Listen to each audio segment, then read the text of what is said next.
bem-vindos ao Instituto de Saúde Ambiental e bem-vindos à Faculdade de Medicina da Universidade de Lisboa. Em nome do Sr. Professor António Vaz, cumprimento-os todos. Hoje é a última conferência do ciclo Primavera 2019, o que significa que a primavera está a acabar e são boas notícias porque o verão estará próximo. Apesar do tempo não nos dá essa indicação. Eu não vou perder muito tempo nesta apresentação inicial, direi apenas que seguir-se-á um período de férias universais, nacionais, mas voltaremos em setembro com um novo ciclo, o ciclo de outono, com uma conferência em setembro, outra em outubro, outra em novembro, e esse ciclo de outono será sobre liderança. Este ciclo foi sobre comunicação e de que forma é que a comunicação pode ajudar a promover a saúde ambiental. Tivemos primeiro um convidado que nos falou sobre comunicação estratégica, um segundo convidado sobre metodologias de perguntação, e agora temos o prazer de contar com o professor António Granado, que nos vem falar aqui de algo que, enfim, talvez faça mais sentido justamente para quem é cientista e quem trabalha na ciência, que é esta dificuldade em comunicar com os jornalistas e há sempre esta dificuldade que é sentida de ambas as partes, de fazer esta ponte, de transmitir algo que vá até ao público e que vá não só a informação ao público, mas também de acordo com as nossas expectativas, que muitas vezes não são equiparadas. Portanto, o professor António Granado é professor de Jornalismo e de Comunicação de Ciência da Faculdade de Ciências Sociais e Humanas da Universidade Nova de Lisboa, dirige os mestrados em Jornalismo e em Comunicação de Ciência e é também subdiretor da Faculdade de Ciências Sociais e Humanas. Foi jornalista durante 26 anos, na área da ciência, julgo eu, primeiro no Público, no Jornal Público, e depois na RTP, portanto tem uma vastíssima experiência e eu espero que depois desta apresentação metralhem o Sr. Professor com perguntas, porque este é o momento e não queria deixar de agradecer uma vez mais o facto de ter aceitado o nosso convite, o nosso desafio. Muito obrigado e seja bem-vindo. Muito obrigado. Bem, eu sou mais jornalista do que professor, não é? O que eu fiz durante todo o meu tempo, boa tarde a todos, desculpem. O que eu fiz durante todo o meu tempo foi ser jornalista. Eu trabalhei cerca de 20 anos no Público, na secção de ciência. Comecei como estagiário em 1989, ainda fui daquele grupo de estagiários que trabalhou com o José Vítor Malheiros na secção de ciência do Público. E depois passei lá o tempo todo, tive umas saídas do Público e tornei a entrar, principalmente para estudar, para fazer coisas.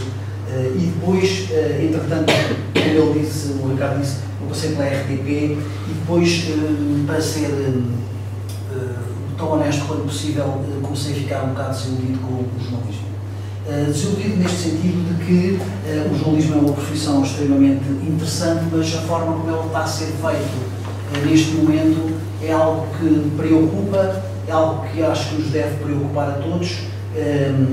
Os meios para fazer jornalismo de qualidade estão a diminuir, as redações, nós já vamos falar disso daqui a pouco, as redações estão a diminuir enormemente e eu acho sinceramente que cada vez que falo para uma plateia de cientistas, de médicos, de pessoas ligadas à ciência, o que eu digo é que nós, de alguma forma, vocês têm que tomar nas vossas mãos a comunicação de ciência. É muito difícil contar com os média para fazer essa comunicação. Claro que os média continuarão a ser importantes, continuarão a ser fundamentais, mas as coisas têm mudado muito ao longo dos últimos tempos. E o que mudou principalmente foi esta forma de comunicar. Durante muitos anos, e isso é algo que está a afetar brutalmente a forma como os média funcionam, durante muitos anos os média tinham o privilégio de ser os intermediários entre o público, entre as fontes e o público. Ou seja, se eu tinha alguma coisa para dizer, ou falava com os média para que isso saísse, ou não havia maneira nenhuma daquilo sair, não é? Há uma frase que eu gosto muito do magnata da imprensa britânica do século XIX, que diz qualquer coisa do género freedom of the press is for the ones who own one. A liberdade de imprensa só existe para aqueles que têm uma rotativa. Portanto, quem não tem uma rotativa, quem não tinha uma rotativa no final do século XIX, não tinha liberdade de imprensa. Quem não tinha dinheiro para ter uma rádio, quer dizer, como é que eu chego à rádio? Quer dizer, como é que eu difundo a minha mensagem a uma televisão e por aí adiante? Neste momento as coisas mudaram profundamente. E isso tem trazido um problema ao jornalismo. A verdade é que havia uma comunicação que era feita unidirecional, ou seja, o broadcast é exatamente isso, eu falo, os outros ouvem, não é? Não havia comunicação bidirecional, os outros não podiam falar. Neste momento, a comunicação passou a ser de muitos para muitos. Portanto, digamos que isso também traz outros problemas, não é? Que é conseguirmos, no mar de informação, conseguir perceber aquilo que é válido e aquilo que não é válido. Mas a verdade é que, quando fazemos esta comunicação de muitos para muitos, o jornalista perde o seu, perde a sua função essencial de intermediário. Não é? Há um episódio muito interessante que vocês podem facilmente encontrar na web, e que aconteceu no célebre dia 11 de setembro, o dia 11 de setembro de 1998. No dia 11 de setembro de 1998, os que são mais novos provavelmente não se lembram desse dia, mas se procurarem na internet encontram, foi um dia em que a internet quase parou. A internet parou porque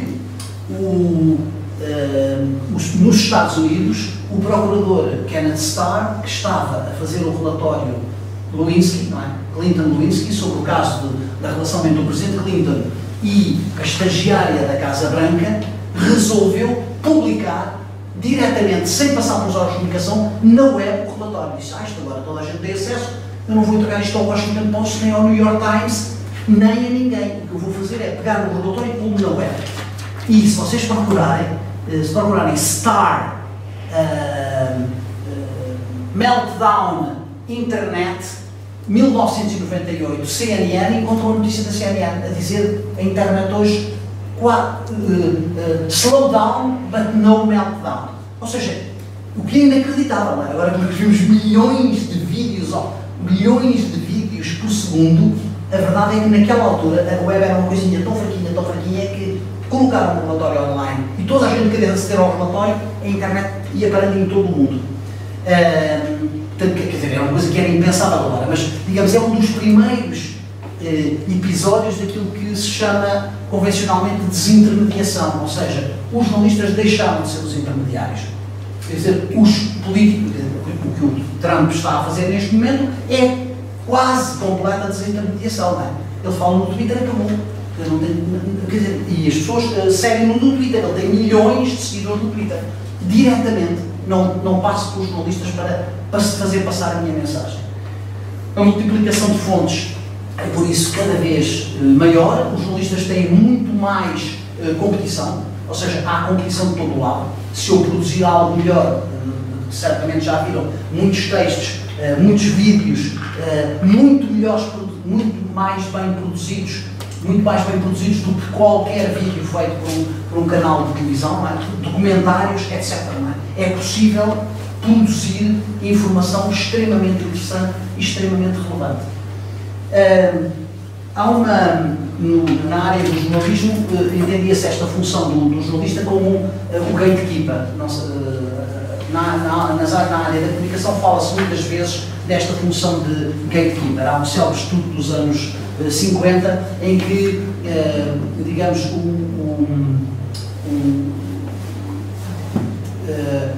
foi feita a análise de como é que as notícias passavam num jornal, ou seja, as notícias vêm por múltiplas fontes, mas há pessoas que fazem a filtragem dessas notícias. O jornalista tinha essa função, que era de fazer filtragem de notícias. Ainda hoje tem, mas infelizmente essa função está-se a perder completamente. Ou seja, porquê? Porque e depois também há aquele raciocínio, que vocês veem às vezes as pessoas perguntam, mas porquê que os jornalistas estão aquela porcaria?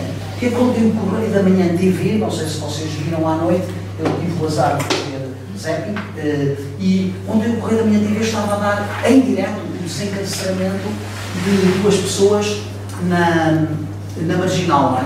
Na Marginal, em direto. Porquê é que estão a dar em direto, quer dizer, com uma certa distância, nós não vimos exatamente os encarceramentos, estão a ser desencarceradas agora, 2 filhos em estado grave, etc.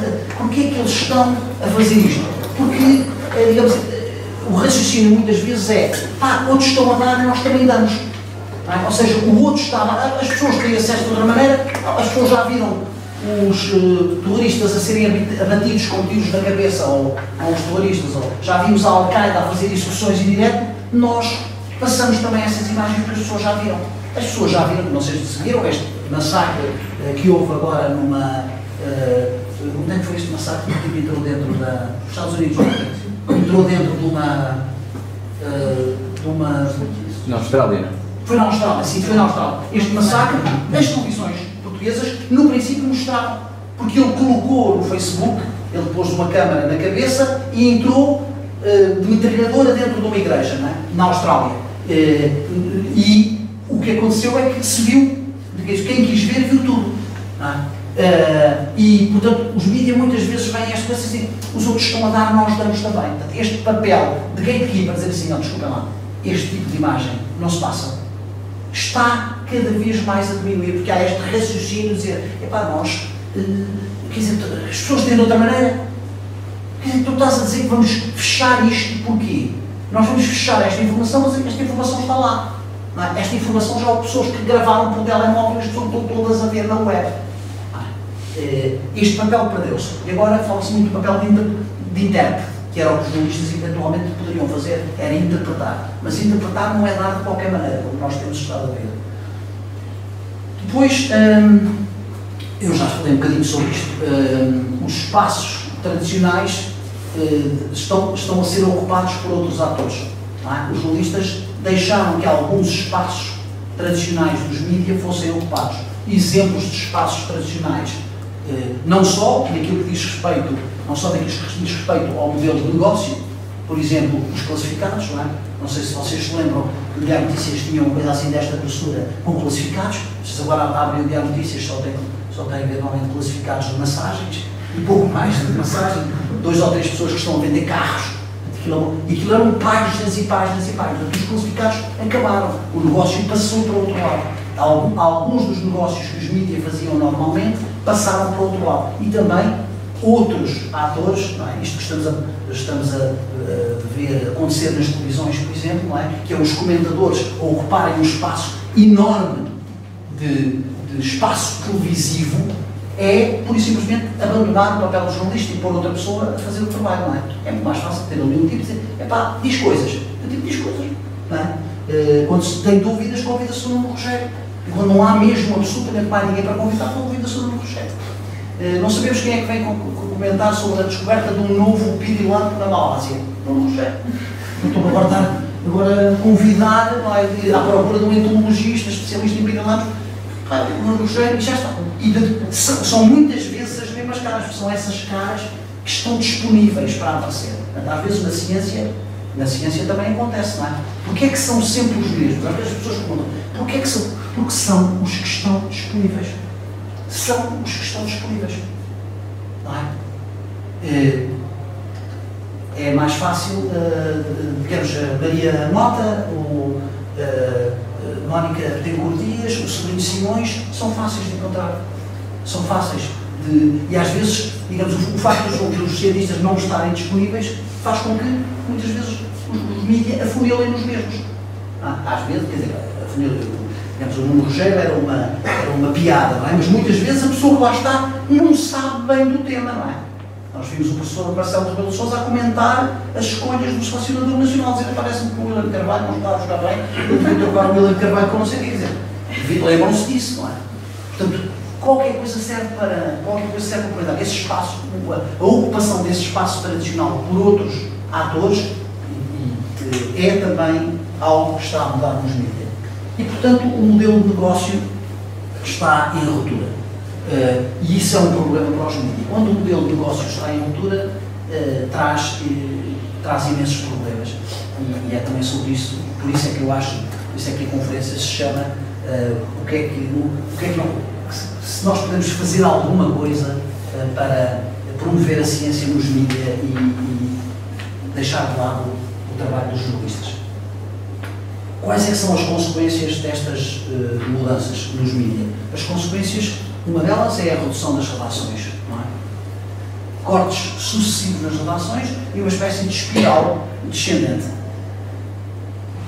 Eu tenho poucos leitores, eu não consigo vender, vou cortar em jornalistas.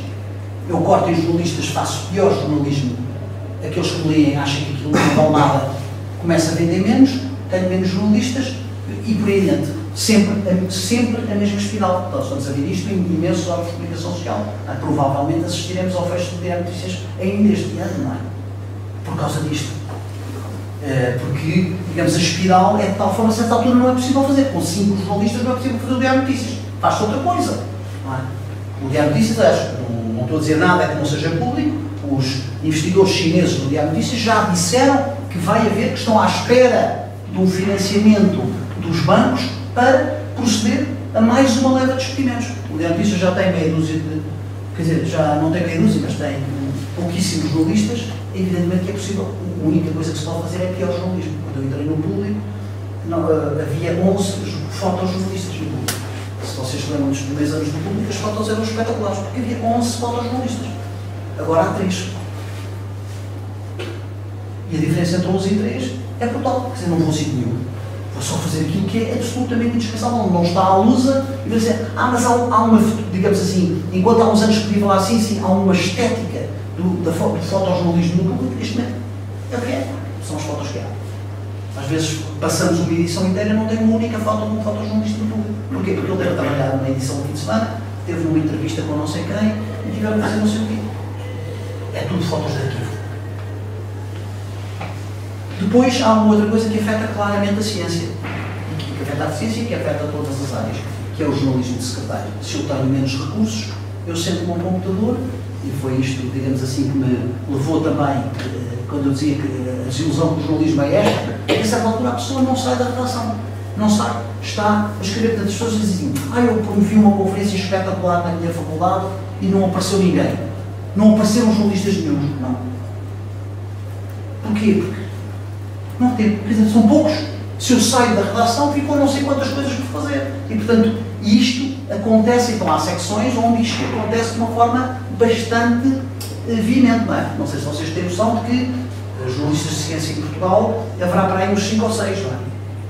Não há mais. Portanto, o público tem a Teresa Firmino e uma outra estagiária chamada Teresa Serafim, o Diário de Notícias tem a Filomena Naves, o Observador tem a Sara Sá, o Observador tem a Vera Novaes e a Visão tem a Sara Sá. E chega. E depois há umas pessoas que escrevem de vez em quando. No Expresso, há umas pessoas que escrevem de vez em quando sobre ciência. A Carla Castelo escreve às vezes sobre ambiente, escreve coisas publica coisas de ambiente na SIC, não é? Faz peças de ambiente na SIC. Portanto, o jornalismo passa a ser um jornalismo de secretário. Quando o público começou, eu ia a conferências e não fazia absolutamente nada. Que é a melhor coisa que pode acontecer no jornalista.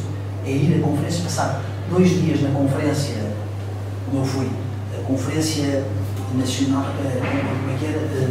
Conferência Nacional de Medicina Legal. Que foi, quer dizer, foi espetacular. Primeiro, os pós-testes todos eles são, digamos, irreproduzíveis, não é? E, portanto, não há nada que nos possa escrever notícias, não tem notícias possíveis, mas há histórias espetaculares.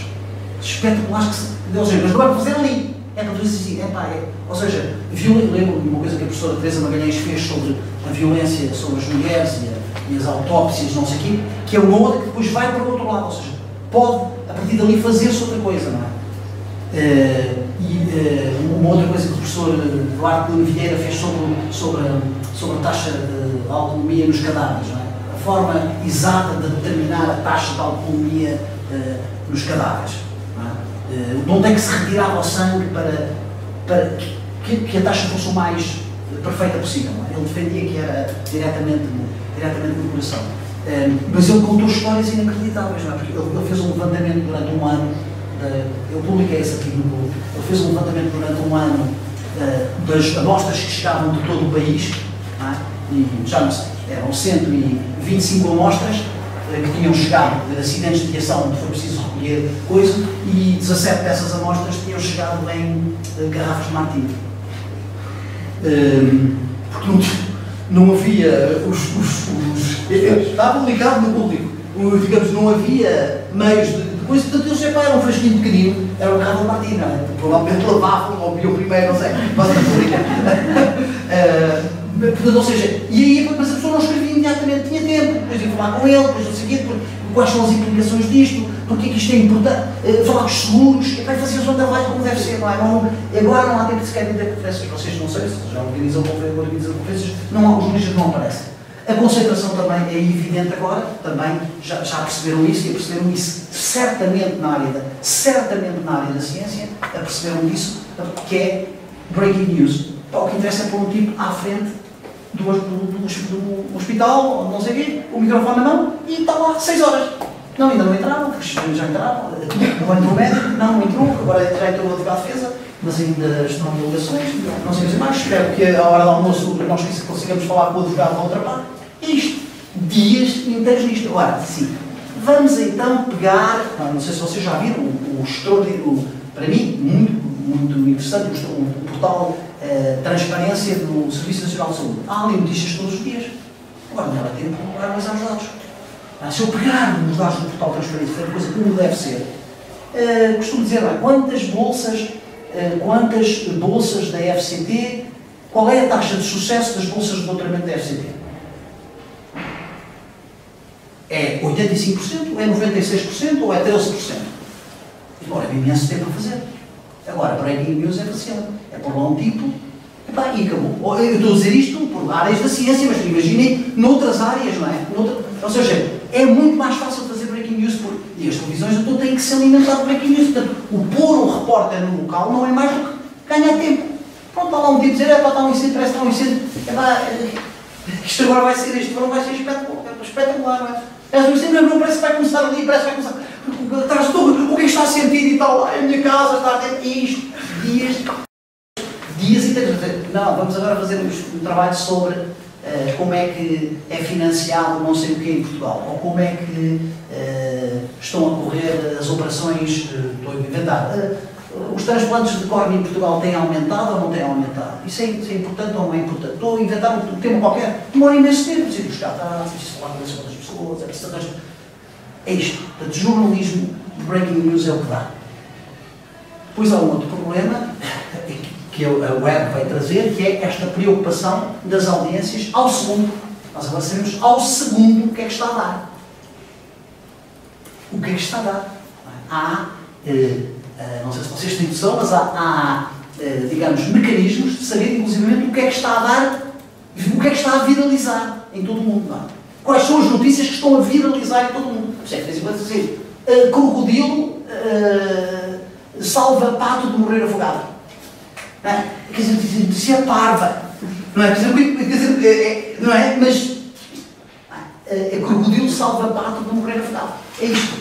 E porquê? Porque alguém viu nessas plataformas que esta notícia está a viralizar em todo o mundo. Pois é, o crocodilo com o pato na boca. Estou a inventar, esta história não existiu. Mas já viram outras parecidas, não é? Os patinhos a atravessar a rua e tal, numa autoestrada, nenhum patinho morreu, não é? E os carros vão. É isto. É o que é que está a dar neste momento. E os títulos, ou seja, arranjo um título, faço um coisa assim. É melhor fazer Cristiano Ronaldo hoje, não é? Hoje, a notícia da não, digamos, da desistência da queixa contra o Cristiano Ronaldo, da queixa de violação contra o Cristiano Ronaldo, dará mais do que qualquer coisa que o Costa faça hoje, não é? Quer dizer, o Ministro da Saúde pode fazer o que de ser a notícia, ou a notícia do bebê da Kate, não sei quantos, ou não sei. Dá. É o que está a dar.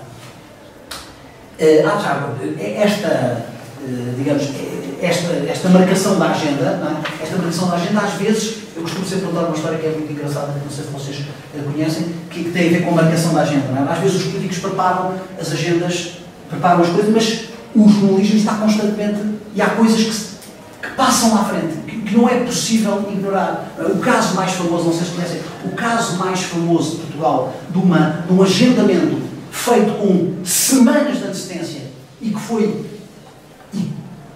O mundo, digamos assim, nesse dia, as coisas correram mesmo muito mal, foi o anúncio da recandidatura do Presidente Jorge Sampaio. O anúncio da recandidatura do Presidente Jorge Sampaio foi marcado para o dia, não sei quantos, vamos supor, 12 de junho. E toda a gente sabia. Foi de tal maneira que nós, na reunião do público, nesse dia, eu estou a inventar um dia, não acreditem que este dia é verdade. Nesse dia de manhã, houve uma reunião de editores, todos os jornais preparam de manhã, nós decidimos que mandávamos dois, essa seria a fotografia de capa, e mandávamos dois repórteres para o local. Dois fotojornalistas, no tempo em que se podia ter dois fotojornalistas no mesmo serviço. Dois fotojornalistas, que estava decidido que essa seria a fotografia. Digamos, o Presidente Jorge Sampaio teve o azar dos Távoras, não é? Que foi exatamente o mesmo dia em que o Marco deu um pontapé na Sónia no Big Brother. E caiu em todos os jornais, a violência na televisão, isto é o princípio de não sei o quê, etc, etc. Podem ver isto é, digamos, é um caso que os jornalistas contam sempre como o caso de que é impossível fugir, ou seja, toda a gente acabou por mudar tudo à conta daquele acontecimento. Portanto, o círculo vicioso descendente eu já tinha falado. O que mudou na ciência? Na ciência é evidente que há um acesso muito mais fácil ao conhecimento, uma multiplicação de dados disponíveis para trabalhar, e esses dados disponíveis às vezes nem sempre são os mais interessantes. Há esta pressão louca para a publicação, a pressão de publicação tem aumentado exponencialmente na ciência, e todos nós sabemos disto. Há uma competição cada vez maior por fundos, e esta competição por fundos também leva, e eu acho que isso é importante, os institutos de investigação, os centros, etc., a fazerem mais comunicação de ciência. Esta competição por fundos não é também tem as suas vantagens e também tem influências daquilo que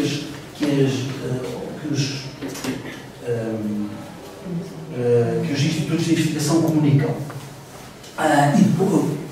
Portanto, a comunicação com o público passa a ser fundamental. Passa a ser mesmo muito, muito importante. É evidente que nós devemos comunicar aquilo que nós efetivamente fazemos, não é? E muitas vezes temos alguma dificuldade por passar esta barreira de quando há muitas coisas não é possível, às vezes não é possível fazer passar a nossa mensagem. Digamos, os jornais fazem, os órgãos de comunicação social, passam as coisas mesmo que são absolutamente fundamentais. Um prémio, uma bolsa, não sei quê, de não sei quantos milhões que vem para o Instituto não sei quê, e são pouquíssimas coisas que passam por este filtro onde estão sempre a acontecer coisas e o que me interessa são breaking news, são as únicas breaking news que passam. Depois, para se fazer um trabalho profundo sobre um determinado tema, é preciso que um órgão de comunicação social, é preciso que um jornalista tenha tempo para o fazer. Estas reportagens, que já ganharam não sei quantos prémios e que são provavelmente as mais importantes reportagens que se fizeram no outro ano, feitas pelo Pedro Coelho, sobre a célebre ruína, não é? E o castelo, não é? Sobre o caso do BES, não é? São reportagens que não fez mais nada. O Pedro Coelho tem uma situação absolutamente espetacular, e ainda bem que ainda há órgãos de comunicação social, mas é uma pessoa a fazer. Ele passou um ano, não é? Teve uma fonte que lhe passou documentos, ele garantiu que os documentos eram verdadeiros, confrontou as fontes com os documentos, voltou para trás, não sei o quê, depois aquilo parece que não era bem assim, depois quando foi as transferências do BES para Angola, foi para o Dubai, não sei se era Dubai, onde aquilo era feita. Ou seja, demora muito, muito tempo para fazer uma investigação jornalística. Quer dizer, eu pensei, mas erradamente, não é? Eu penso, digamos, a investigação do Pedro Coelho noutros tempos, não é? Não nestes tempos onde as coisas correm muito, noutros tempos, provavelmente, digamos, o governador do Banco de Portugal, com aquilo que ele disse nessas reportagens, não sei se recordam, se não se recordam, vão ver, já teria sido metido imediato, quer dizer, não tinha durado nem uma semana. Nem uma semana com aquilo que ele diz naquelas reportagens. Não aconteceu nada. Interessa fazer este tipo de jornalismo, eu acho que interessa. Aliás, esse é o único tipo de jornalismo que interessa fazer, que é o jornalismo, digamos, há há qualquer tipo de imprensa, aquelas frases que nos fixam, não é? O jornalismo é aquilo que alguém, em algum lado, não quer ver publicado. Tudo o resto é publicidade. Portanto, ou seja, eu acho que este jornalismo de investigação cada vez está-se mais a perder. Nós apontamos com os dedos dos mãos as pessoas que fazem jornalismo de investigação. Pois também há o jornalismo de investigação sem cuidado absolutamente nenhum, como temos visto, e que tem levado a imensos processos. A TVI está com vários à perna à conta desse trabalho que não está a ser bem feito. Quais são as consequências das mudanças? Bem, um aumento enorme das colaborações internacionais. Entre 2000 e 2015 o número de artigos publicados por equipas internacionais aumentou 3 vezes. Um aumento exponencial de journals e número de artigos, o crescimento é cerca de 4 a 5% ao ano, o número de papers que são publicados. E, portanto, isto também, digamos, obriga a uma muito maior dispersão da investigação, muito maior, e, portanto, com toda esta informação disponível, digamos, as instituições também têm que saber exatamente o que é que têm que comunicar, não é comunicar tudo o que sai, é escolher com muito cuidado. Claro que estas escolhas, eu também trabalho numa faculdade e sei que estas escolhas são extremamente difíceis, não é? Porque é preterir um investigador em relação ao outro, não é? Mas a verdade é que este trabalho é realmente importante, merece ser promovido. Se eu pretendo promover um trabalho todas as semanas, a minha faculdade produz também, não é? Que eu tenho 44 mestrados, 14 licenciaturas, 28 doutoramentos, publica-se muitas coisas nas áreas da história, da sociologia, das ciências da comunicação, das ciências musicais, muita coisa. Agora, não podemos estar a promover os artigos todos, quer dizer, não é possível. Tentar chegar aos médicos com os artigos todos é perder tempo, não é possível. Outra coisa que também veio-se alterar na ciência com a chegada da internet é esta questão do acesso aberto e da necessidade de abrir. Também não há dúvida absolutamente nenhuma que a situação na comunicação, das pessoas que fazem comunicação da parte da ciência, mudou completamente nos últimos anos. Eu sinto que os investigadores, as pessoas que trabalham nas faculdades, trabalham nos institutos, estão muito mais disponíveis para a comunicação. Claro que ainda há pessoas que não o fazem, que acham que não devem falar com jornalistas, etc. Mas a mudança foi absolutamente radical. Eu lembro-me que em 1996, quando foi a primeira avaliação dos centros de investigação, feita ainda no consulado do professor Mariano Gago, houve uma primeira avaliação dos centros e a mim calhou-me ou seja, nós fizemos uma coisa pelo país inteiro, escolhemos uns centros que tinham tido mau, tinham tido medíocre, suficiente, bom e muito excelente. Já não sei. As palavras são em inglês, não é? Poor, fair, good, very good e excellent. E escolhemos coisas. E a mim calhou um centro mau, e calhou-me um centro bom e calhou-me um centro excelente para ir fazer reportagem. Tínhamos tempo. Portanto, eu fui fazer o centro excelente que eu fui fazer foi o Centro de Neurociências de Coimbra. E fui falar com o professor Arcélio Pardo de Carvalho, que eu não conhecia de lado nenhum, não é? Ele também não conhecia a mim. Eu sentei-me e a primeira coisa que ele disse foi assim: António Bernardo, a primeira coisa que eu lhe gostava de dizer é que eu gosto muito do seu jornal e é só por causa disso e pelo respeito que eu tenho pelo público que eu estou a atender. Porque nos 14 anos, não sei, 16 anos, 18, eu sou responsável aqui pelo Centro de Investigação, é a primeira vez que eu falo com um jornalista. Porque a minha opinião é muito simples, António Bernardo. Quem fala com os jornalistas é porque não tem mais nada a fazer. Se a malta estivesse a investigar o laboratório, não tinha tempo para estar a falar para os jornais. Ele era absolutamente contra a comunicação. Ele mudou completamente, aliás, agora tem um centro que promove a cultura científica, etc. Portanto, e isso mudou completamente. Quer dizer, nunca mais tive uma resposta destas. O fechamento das universidades era brutal. Eu lembro uma vez que tive uma pega aqui com a secretária do diretor da Faculdade de Medicina da Universidade de Lisboa, porque eu telefonei para cá. Como vocês sabem, a anatomia e tal, há umas reuniões internacionais que fazem a nomenclatura da anatomia para determinados países e tal. Tinha havido uma reunião por causa da mudança, não é da mudança, do acerto da nomenclatura anatómica para a língua portuguesa. E eu queria falar com o professor de anatomia daqui, da faculdade. Eu telefonei para cá e disse assim: boa tarde, meu nome é António Renato, gostava de falar com o professor de anatomia. Mas eu não sei quem é. Isto no internet. Estamos em 1992. Desculpe, não diz quem é como? Não lhe digo. Não lhe digo quem é. Então, mas, ouça, mas como é que eu posso chegar a coisa? Não sei. Agora, eu não dou essa informação. Ouça, as pautas da anatomia devem estar espalhadas aí na faculdade. Se eu for aí, eu descubro quem é o professor da anatomia. Aliás, se eu for ao Diário da República, a nomeação dele está lá. Deve lá estar, que é o catedrático da anatomia. Mas isto demorou lá também. Não de maneira nenhuma, então, sem dizer mais, o diretor não está cá. E, portanto, eu disse assim: então, olha, o que eu lhe agradecia era. Depois passou uma secretária-geral da faculdade. A secretária-geral foi a mesma conversa. E disse assim: olha, eu vou ser muito sincero. Eu acho que vocês não estão a proceder bem. E o que eu lhe dizia, o que eu lhe pedia era o seguinte: por favor, fale com o professor de anatomia e diga-lhe que eu estou à procura dele. E depois veja se ele quer falar comigo, se não. Porque eu acho que isto, quer dizer, como é evidente, eu vou tentar descobrir quem é o professor de anatomia, mas faça essa coisa. E passado para aí uma hora, telefonou-me o professor David Freire. Me disse assim: é para o António Renato, eu já me tinha falado dele 20 vezes. É para já sei que não lhe quiseram passar o meu nome no telefone, já sei, pá, não sei, não esqueça o que é que você precisa. Ou seja, havia um fechamento, agora é mais fácil de chegar às pessoas. Necessidade de maior comunicação com o público.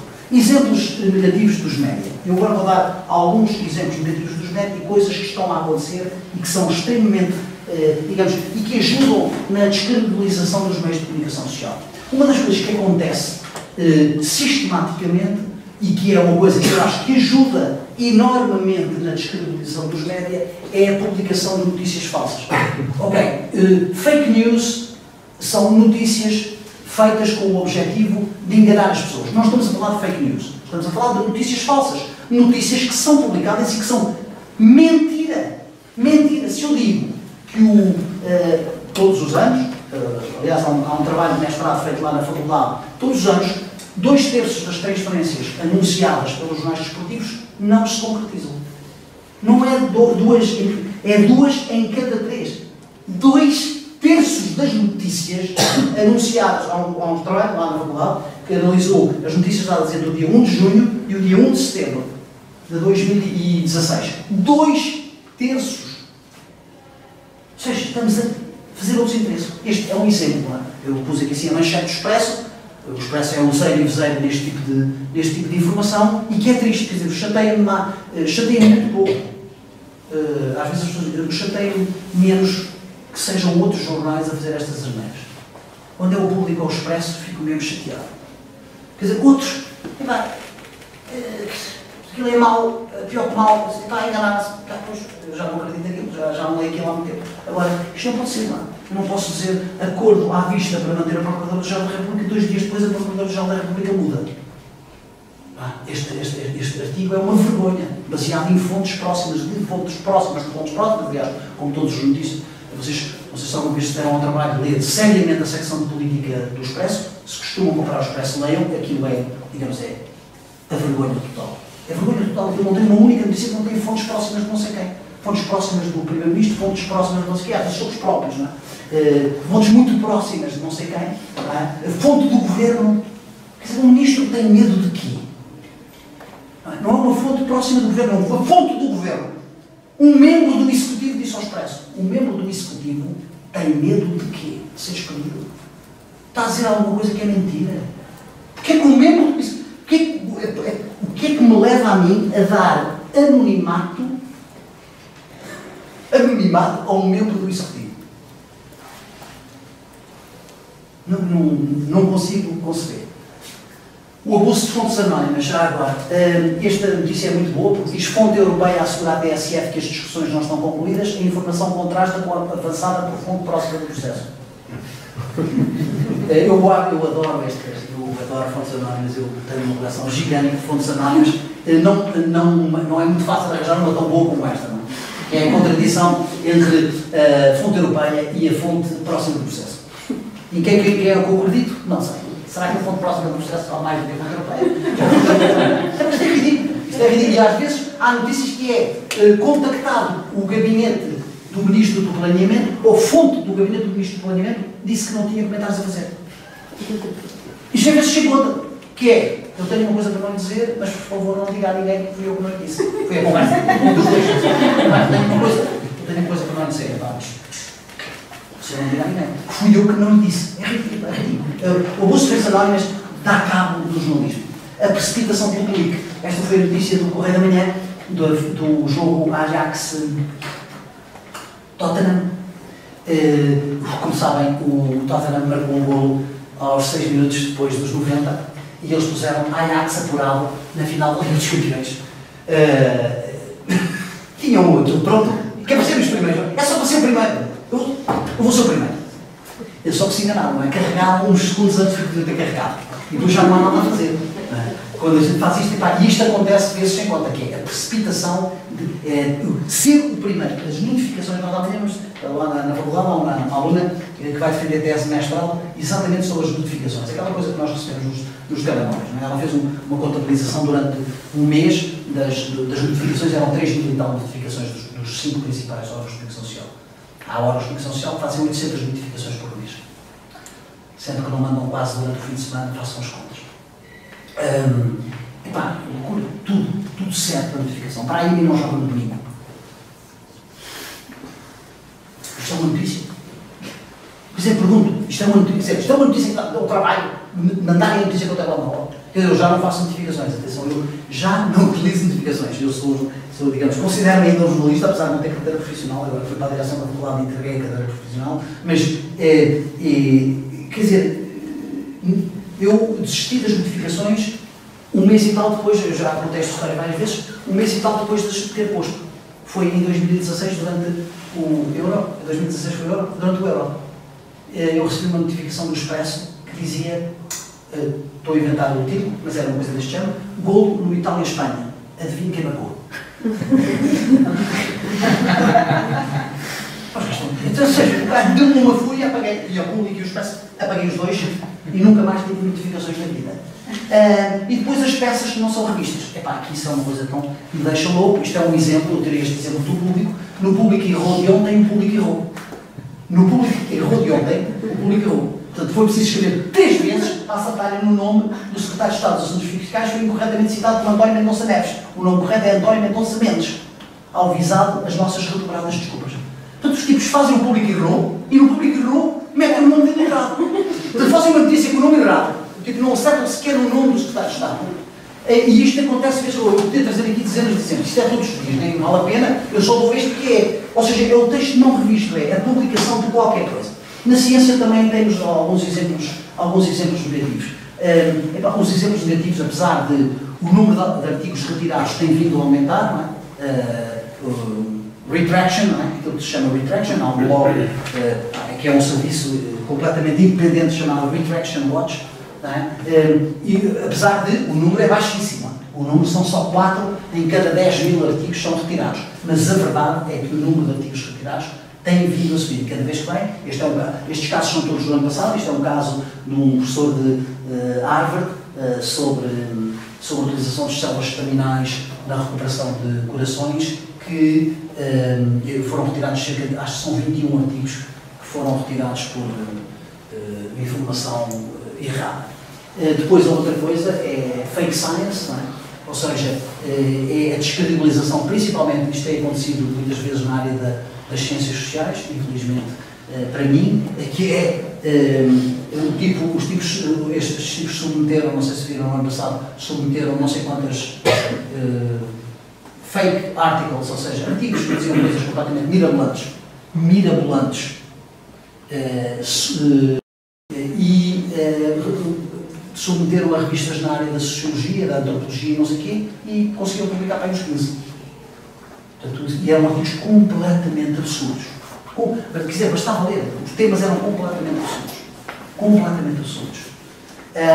Depois, a questão dos pagamentos, não é? Este é um documentário muito interessante sobre o paywall das empresas de coisa, e também a questão dos jornais que são predadores, não é?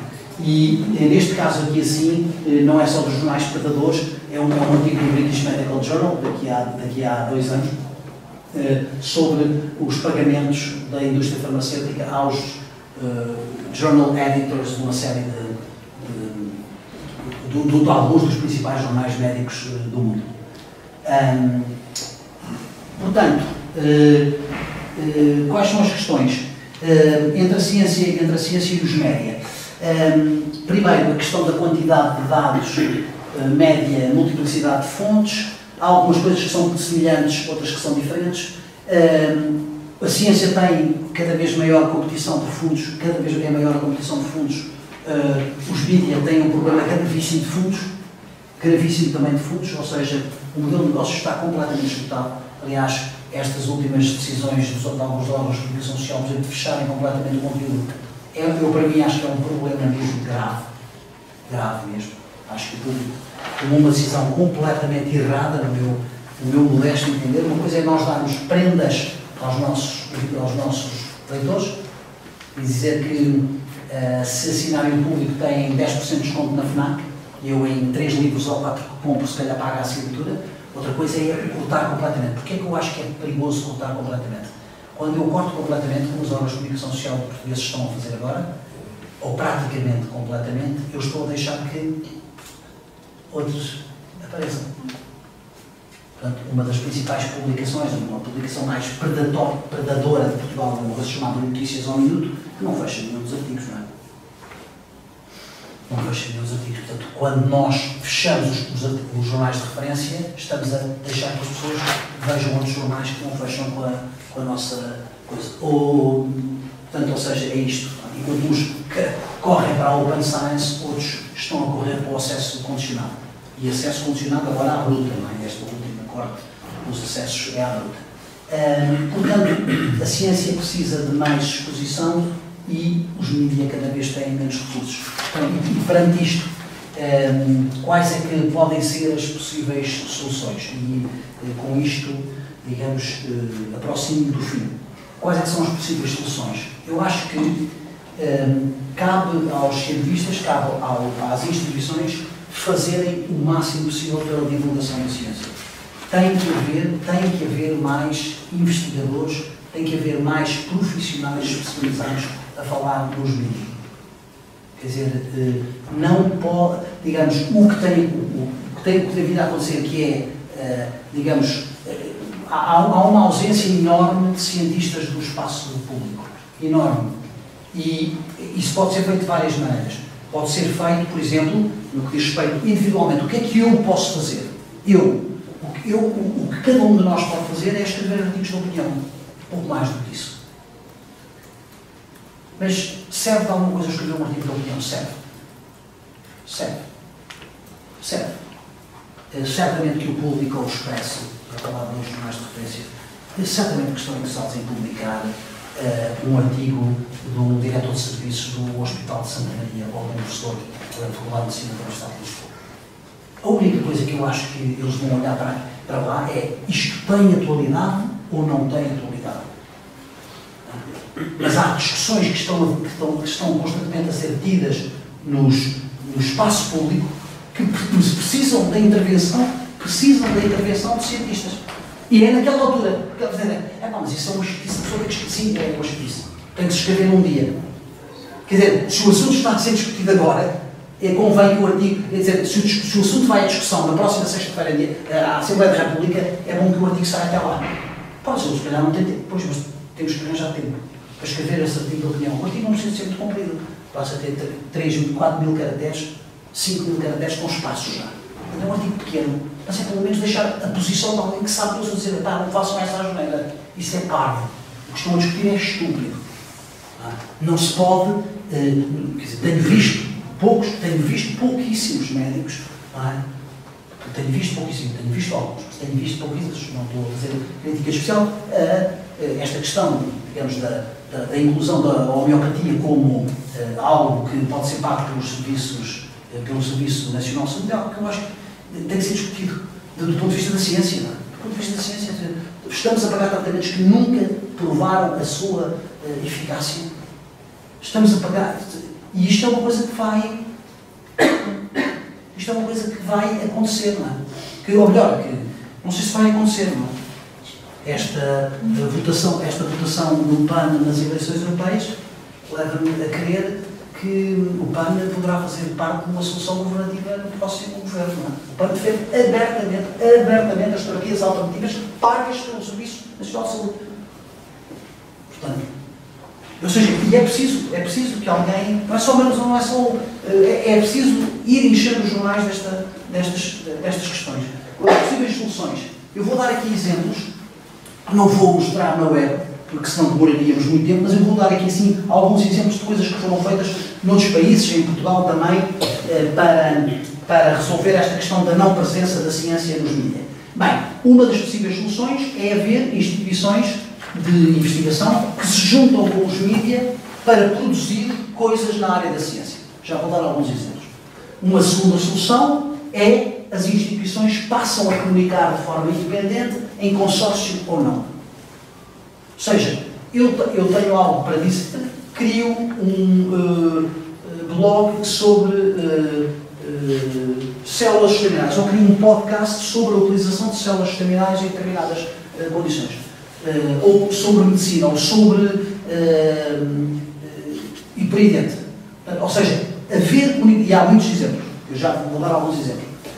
Depois também, outra hipótese é, digamos, as universidades contribuírem para a fundação, digamos assim, de sites independentes que tenham notícias de ciência. Esses sites têm que ter, evidentemente, a capacidade para manter a sua autonomia, mas eu acho que isto é possível, vou dar também alguns exemplos. Exemplos de parcerias entre as universidades e os mídias.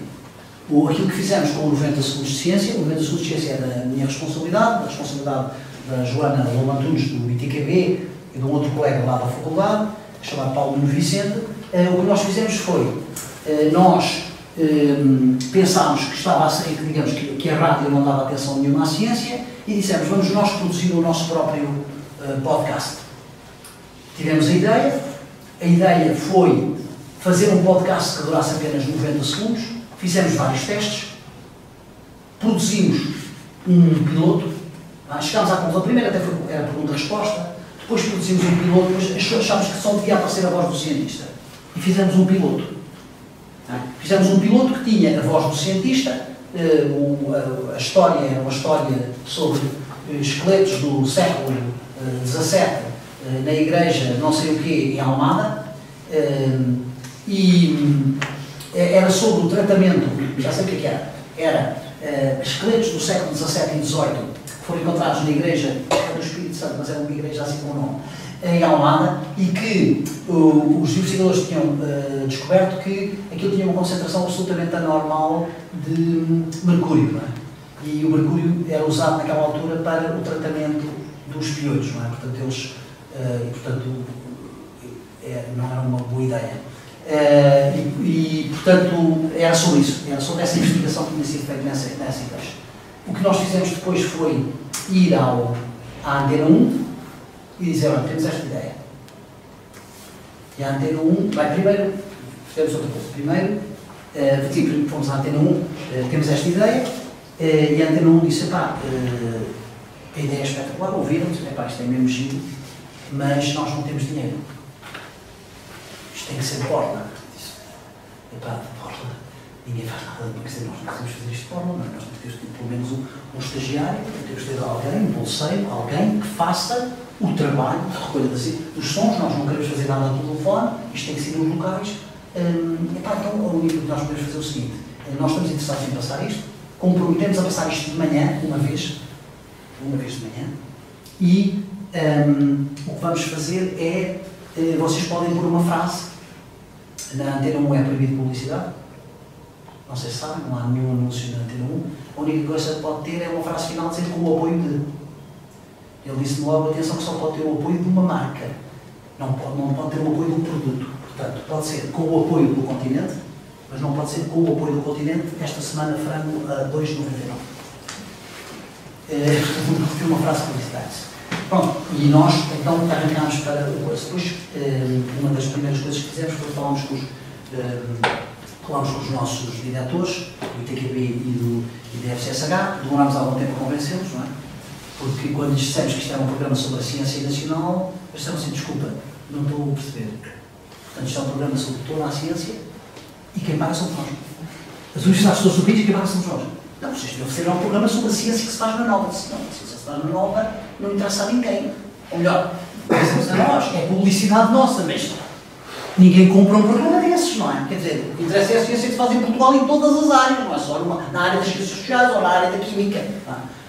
Bem, depois eles acabaram por dar o dinheiro para o arranque do projeto e depois fomos atrás de financiamento e fomos à Novartis e a Novartis apoiou-nos e, entretanto, temos estado com o apoio da Novartis e agora, este ano, entrou também o Santander, portanto, agora é com o apoio da Novartis e do Santander Universidades. Outro exemplo de colaboração entre universidades e mídia é aquilo que está a ser feito pela SIC, num trabalho que está a ser emitido pela SIC, chamado Afeganistão Capital dos Errantes, que é feito com alunos de jornalismo e de vários sítios e com a SIC. Outros dois exemplos que são extremamente interessantes foi o trabalho que eu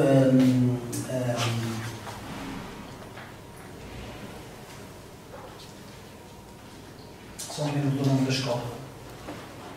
Vejam, Walter Cronkite School of Journalism, qual é que é a universidade que pertence? Desculpa lá, mesmo, vê lá e Walter Cronkite School of Journalism. Ok, estes são dois trabalhos que são feitos com órgãos de comunicação social e com a Escola de Jornalismo da Universidade já digo qual é que é a universidade. Universidade Estadual do Arizona? Exato, Arizona State University, exatamente. Da ASU, eu não estava a ver coisa. Ou seja, estes trabalhos foram os dois premiados pelo mais importante prémio de jornalismo dos Estados Unidos no que diz respeito ao online. E estão visíveis online. E, portanto, é uma colaboração entre universidade e órgãos de comunicação social para produzir um trabalho que é publicado depois nos mídias. Um outro exemplo também é este podcast, mas há muitos exemplos na web, que se chama Warm Regards Podcast, que é sobre global warming e que é feito por cientistas da Universidade do Maine e por jornalistas e que é passado nas rádios locais. Portanto, este pode ser um modelo, ou seja, a junção de universidades e a junção de centros de investigação e dos mídia diretamente na produção de um programa. Aliás, foi o que aconteceu agora com aquela pequena minissérie que foi transmitida pela RTP, que foi feita pelo I3ES. Portanto, essa série é um outro exemplo, podia ter posto aqui. Esse é um outro exemplo em que foi o I3ES que produziu a série, uma série de ficção, mas é sobre hábitos alimentares, não é? Tem vários temas. Sim, boas práticas, assim, ok. Portanto, aí está. Ou seja, isso é possível fazer. Digamos, a universidade dá os técnicos, dá, digamos assim, dá o saber para produzir o programa e depois, em conjunto, essa produção é feita. Obviamente, eles foram buscar dinheiro, o I3ES foi buscar dinheiro à Fundação Belmiro da Azevedo, não é? Foi quem pagou o programa. Os cientistas comunicam diretamente. Eu pus aqui assim o blog do professor Pedro Pita Bastos, que tem a ver com saúde e com economia da saúde, e que se chama Momentos Económicos, e é ele a comunicar diretamente, onde tem posts dos mais variados tipos. Este foi o podcast, já agora, chama-se Yale Climate Change. Este foi o podcast que inspirou 90 Segundos de Ciência.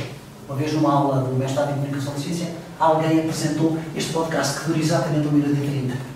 E é um professor da Universidade de Yale, que a única coisa que faz é completamente feito telefonicamente. A única coisa que ele faz é telefonar para um cientista na América do Norte que estuda alterações climáticas.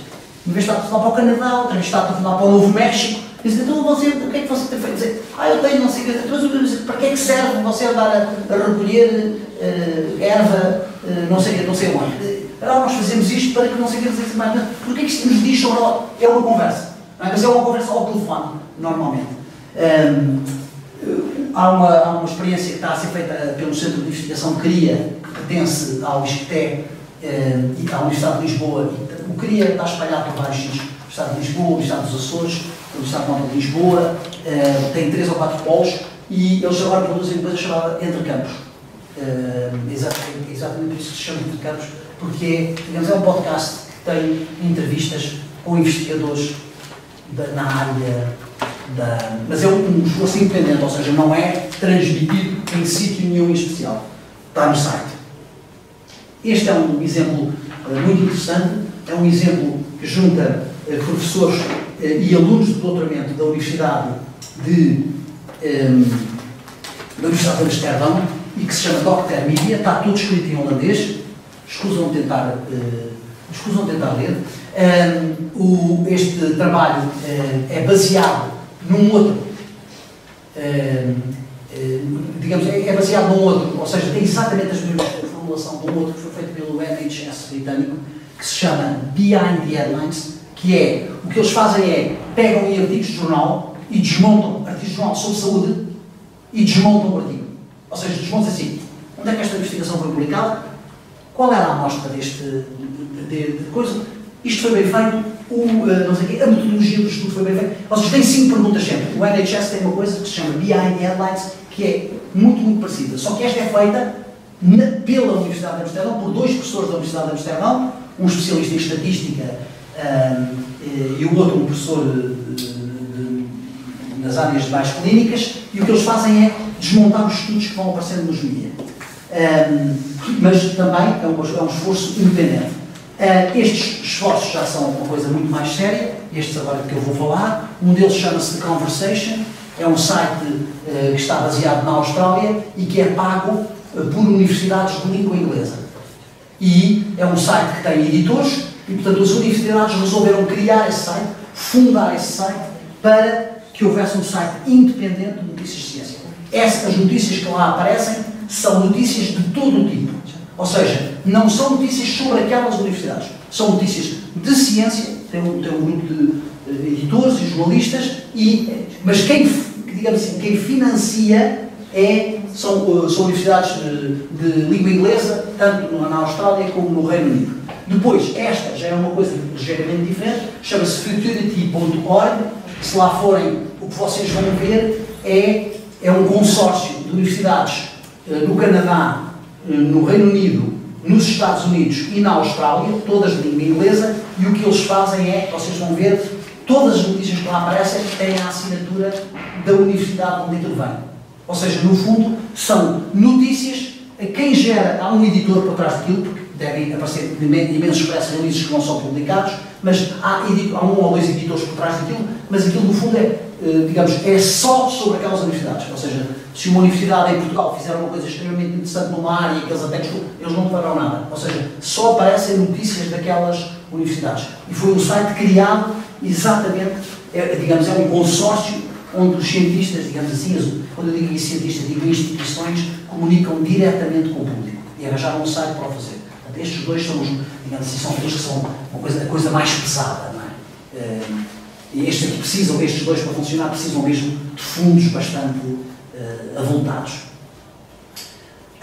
Depois, há alguns sites independentes de nicho que fazem trabalho muitíssimo bom, não sei se conhecem este chama-se Health News Review, é um site norte-americano feito por um ex-jornalista de ciência, e o que faz é muito semelhante, não com aquela base daquelas 5 perguntas, mas é semelhante, foi o primeiro que apareceu neste género, que é também desmontagem de notícias sobre ciência, sobre ciência, sobre saúde, que aparecem nos jornais dos Estados Unidos. E está muito bem feito. Depois, um outro exemplo que é muito interessante, a American Geological Union,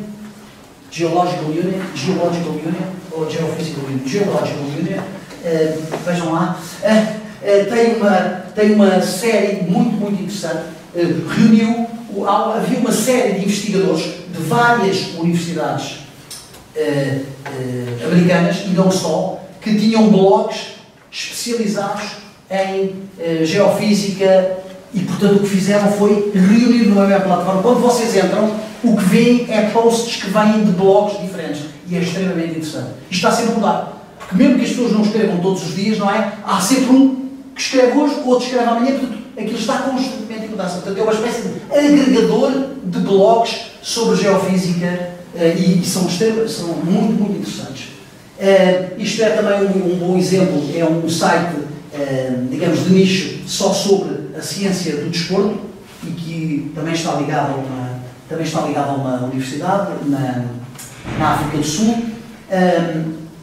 Um outro exemplo é este, e ainda esta revista, estas são duas revistas na área da ciência que foram criadas de forma independente, ou seja, são revistas relativamente recentes e foram criadas de forma independente, fora, digamos assim, dos mídias tradicionais.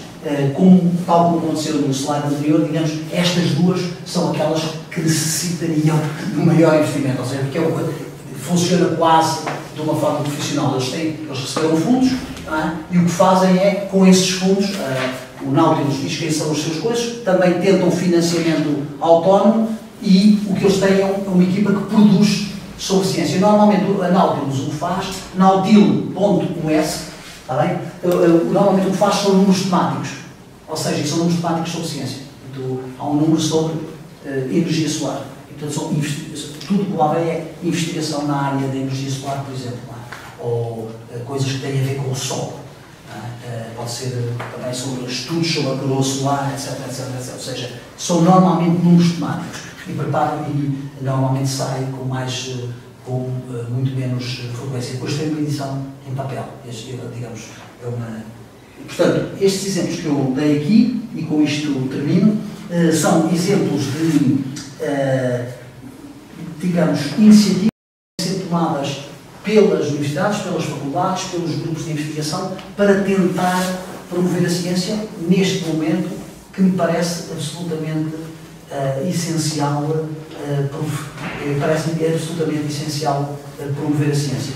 Acho que, evidentemente, que os mídias continuam a ser um espaço extremamente importante para fazer passar a nossa mensagem, não é? Por isso, o primeiro destes slides de coisas que se podem fazer são colaborações com os mídias. É possível fazer colaborações com os mídias. Eu acho que é difícil chegarmos a uma, digamos, voltarmos um tempo atrás e pensarmos numa fase onde os jornais tinham dinheiro para fazer divulgação, para ir aos congressos, para não sei o quê. Como vos disse, passava muito tempo em congressos, escrevia uma linha, mas depois trazia 3 ou 4 histórias. 3 ou 4 histórias que demoravam muito tempo a fazer, não é? Estou a dizer, já para não falar, como vocês sabem, tudo o que diz respeito à política científica, não há nada. Qual foi o último artigo que vocês leram sobre, não estou a dizer política de universidades, entradas em universidades, ensino superior, estou a dizer ciência, política de ciência. Qual foi o último artigo jornalístico que leram? Percebem? Analisar os números, pegar os números, falar com os institutos, ver o que é que está a acontecer com as bolsas da FCT, já não há tempo, ou seja, não há tempo, demora imenso tempo, é preciso esperar imenso tempo pelos dados, e, portanto, eu não estou a dizer que, e depois, quando a ciência nacional depois, muitas vezes também é preterida por outra razão, e com isto eu termino mesmo. A ciência nacional é preterida às vezes também por outra razão, é que, digamos, os jornalistas são também bombardeados por coisas que vêm nas revistas científicas. E o que é que acontece com as revistas científicas? Para vocês perceberem, é que uma revista científica, o que as grandes revistas científicas fizeram foi criar uma coisa artificial a que chamam embargo. E, portanto, eu já sei tudo o que sairá na Nature de quinta-feira. E já tenho tudo o que sai na Nature de sexta. Mas eu só posso escrever sobre aquilo na sexta. Ou só posso escrever sobre aquilo da quinta. O JAMA cai hoje. Digamos, é às quartas-feiras que o JAMA sai. Portanto, as principais revistas criaram este embargo. E o que é que fazem? Mandam um press release para todos os órgãos de comunicação social do mundo. Esses órgãos todos recebem, todos sabem que todos têm. O que é que acontece em todas as redações do mundo? Em todas as redações do mundo há uma reunião de planeamento. E na reunião de planeamento, cada um puxa a brasa à sua sardinha. Ou seja, epá, eu gostava de meter uma coisa muito interessante que o Costa foi agora fazer, foi inaugurar não sei o quê, diz o tipo de política, e a Associação Política também esteve a apanhar couves não sei onde, eu não sei o quê. Ou seja, e portanto, a malta tenta toda a vender coisa, não é? E o tipo da ciência, também lá está, também tenta vender. Não é? E eu digo, epá, uma investigação espetacular que foi feita na Faculdade de Medicina da Universidade de Lisboa, que é sobre um novo dispositivo que pode ser implantado em doentes com Parkinson, que diminui não sei o que, não sei o que mais.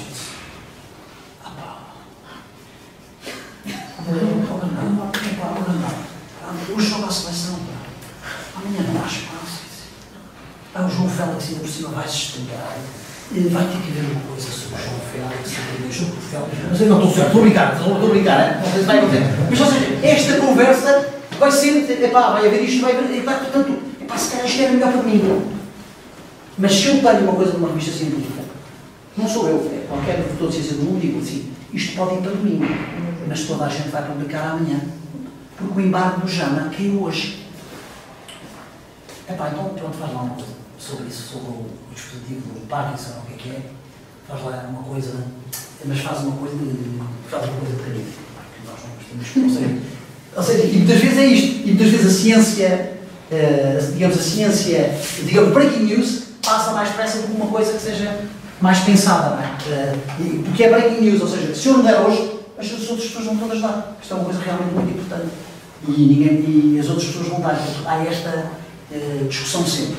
Eu espero que isto tenha sido útil, digamos, que vos incentive a participar mais nos mídias, pelo menos no que diz respeito aos artigos de opinião, e eventualmente também a pensarem em formas de levar a ciência até aos meios de comunicação social. Todos os anos, por volta de junho, julho, a RTP, só basta fazer uma pesquisa, faz uma call para conteúdos de rádio, para a Antena 1, faz uma call nacional, diz assim, quem tiver ideias para programas sobre cultura, ciência, não sei o que, sociedade, apresente à Antena 1.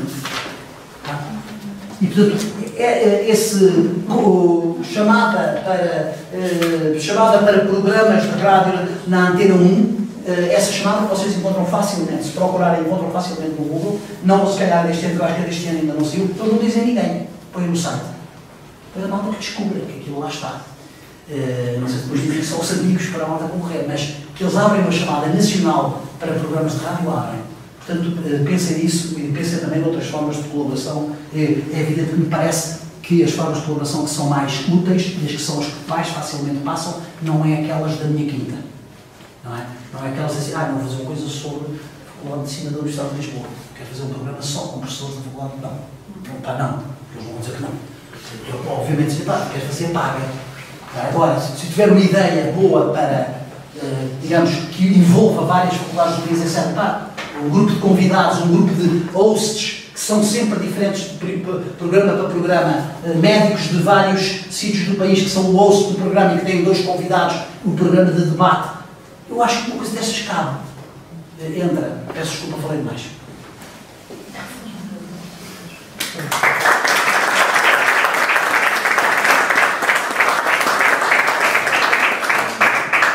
Perguntas? Temos tempo para perguntas? Temos sim, fazem favor.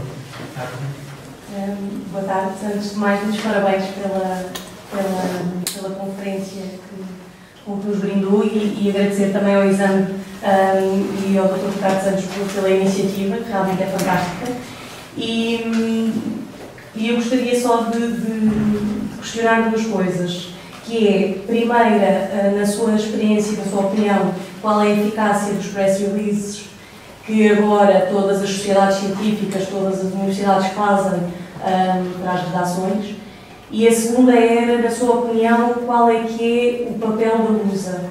E isto porquê? Para quem está fora, não é? Isto porquê? Porque a minha experiência foi, nomeadamente uma ação que dinamizámos de vacinação, em que, das várias ações que fizemos nesse âmbito, termos conseguido ter uma pessoa da LUSA durante 30 minutos naquela sessão fez com que até o jogo publicasse sobre a vacinação.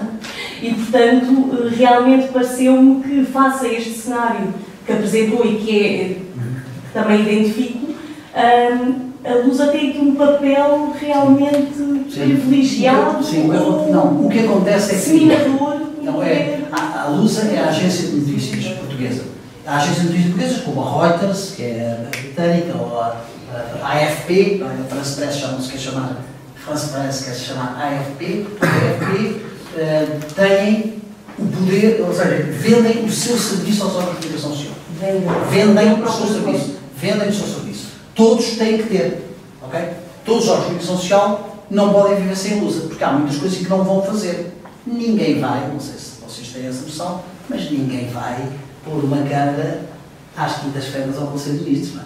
Estão a ter pessoas para ir para a rua fazer os acidentes na Marginal, agora vão pôr uma câmara no Primeiro-Ministro, que só me faltava. Portanto, a Lusa vai.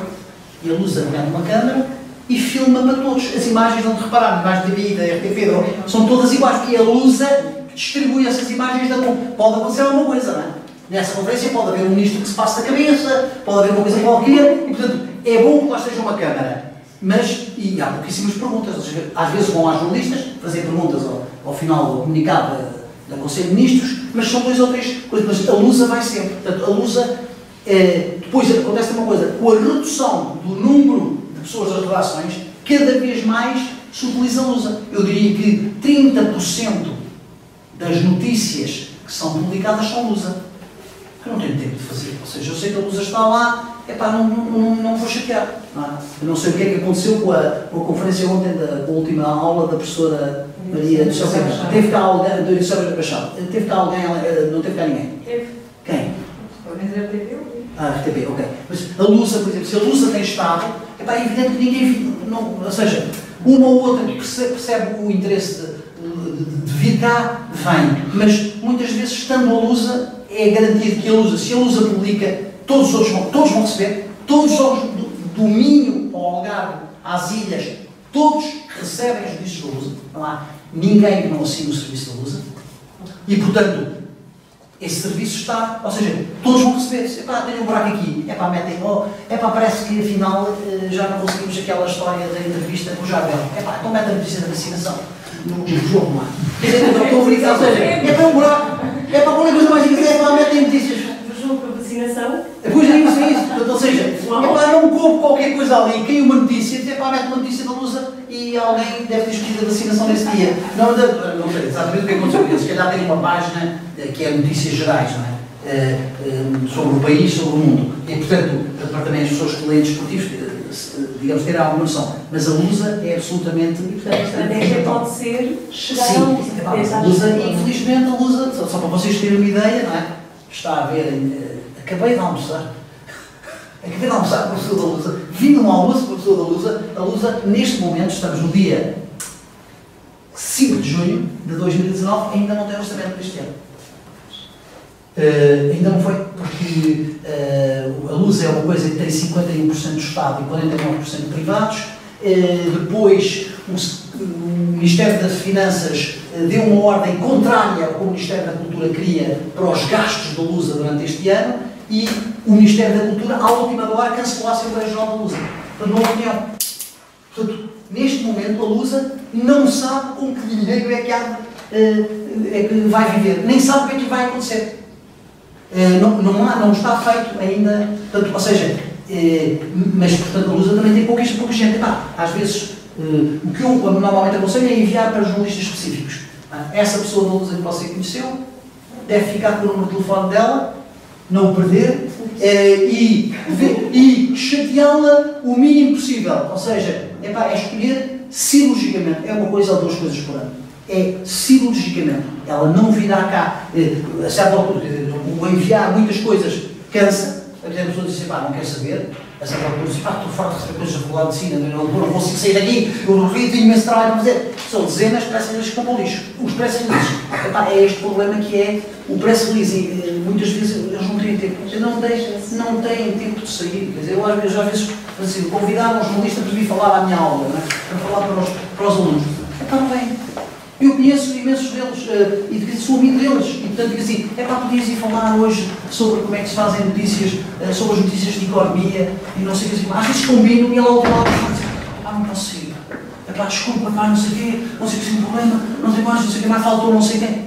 Aquilo está no osso. No osso mesmo, quer dizer, estão com os recursos todos rebentados. E, portanto, eu acho que é, sim, em casos absolutamente, eu acho que vale a pena investir em momentos únicos. A FCSH, para você ter uma ideia, desde que eu estou na direção, na área da comunicação, a única coisa que fizemos nos últimos tempos, nós tivemos uma série de conferências que chamámos 40 anos, 40 masterclasses. Nós temos, digamos assim, quer dizer, vocês começassem a debitar nomes de jornalistas, 90% dos nomes de jornalistas que vocês debitaram foram estudantes da casa, porque era o único curso que tinha comunicação social.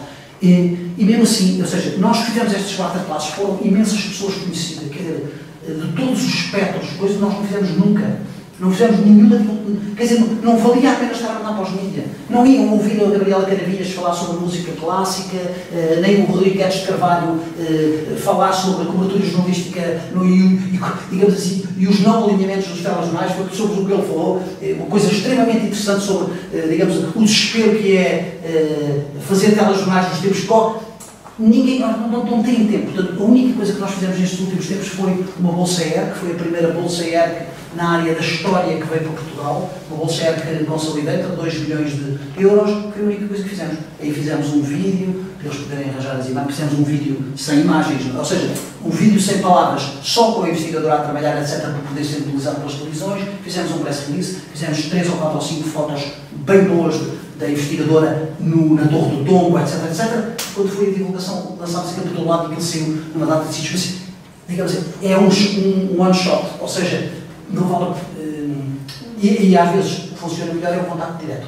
É o contacto direto com um jornalista, dizer assim, pá, estás interessado nisto, não estás interessado, também não vou chatear muito mais, só para saber. Eu costumo contar a história, nós, quando o público, quando não havia internet, nós tínhamos uma pessoa, que eu acho que não estou a contar nenhuma inconfidência, tínhamos uma pessoa que só nos contactava, pai, uma vez por ano, que era o professor Sobrinho Simões. O professor Sobrinho Simões, uma vez por ano, mandava dentro do envelope um artigo dobrado em 3, com um cartão que passávamos 35 minutos entre nós e não conseguimos nunca ler o que lá estava. Dizes, que palavra é esta? Não se tem nenhuma palavra. Não, com os melhores, não, mas não pode ser melhores, melhores comprimentos, não. Não se percebia nada, mas sabia-se que assim, aí vai um artigo, ou seja, este artigo vai ser publicado, e era vai um artigo que eles mandavam por ano. Este artigo, ou seja, é que nós sabíamos que tínhamos de tomar atenção, às vezes não fazíamos, mas nós sabíamos que aquilo tínhamos de tomar atenção. Se ele mandou uma coisa que é aquela coisa, mandava uma coisa por ano, às vezes não mandava, mas mandava uma coisa dentro de uma cartinha, antiga, não é? Dentro de uma cartinha e tal, era uma coisa, vai sair no próximo mês de setembro, já está aprovado este artigo, não sei o que, para vocês, que eu acho que é extremamente interessante e tal, não sei o que mais, e depois falávamos com ele, ele explicava, então estava lá, assim, engafunhado, dizia, é por causa disto e não sei o quê, é a primeira vez que se fez não sei o quê, isto é muito interessante por causa disto e não sei o quê, há um outro grupo, não sei onde, que também trabalha nisto, com quem vocês eventualmente podem falar, porque eles também podem dar insights sobre o artigo e também coisas que eles têm feito que até são complementares a esta e digamos, é se chatear a pessoa em alturas de chave, era o que eu dizia. Pressa releases. Às vezes há coisas que são extremas, deixa-me dizer uma coisa, às vezes há coisas que, às vezes os jornalistas, por exemplo, uma coisa que funciona às vezes bem, os jornalistas são um bocado viciados em datas. Eu acho que em datas a coisa pode funcionar. Ou seja, quer dizer, as próprias revistas científicas fazem isso, não sei se vocês já repararam, não é? Quer dizer, se houver um artigo para publicar sobre o estado da conservação do azevinho na Europa, a Nature publicará provavelmente no número de 12 de dezembro, não é?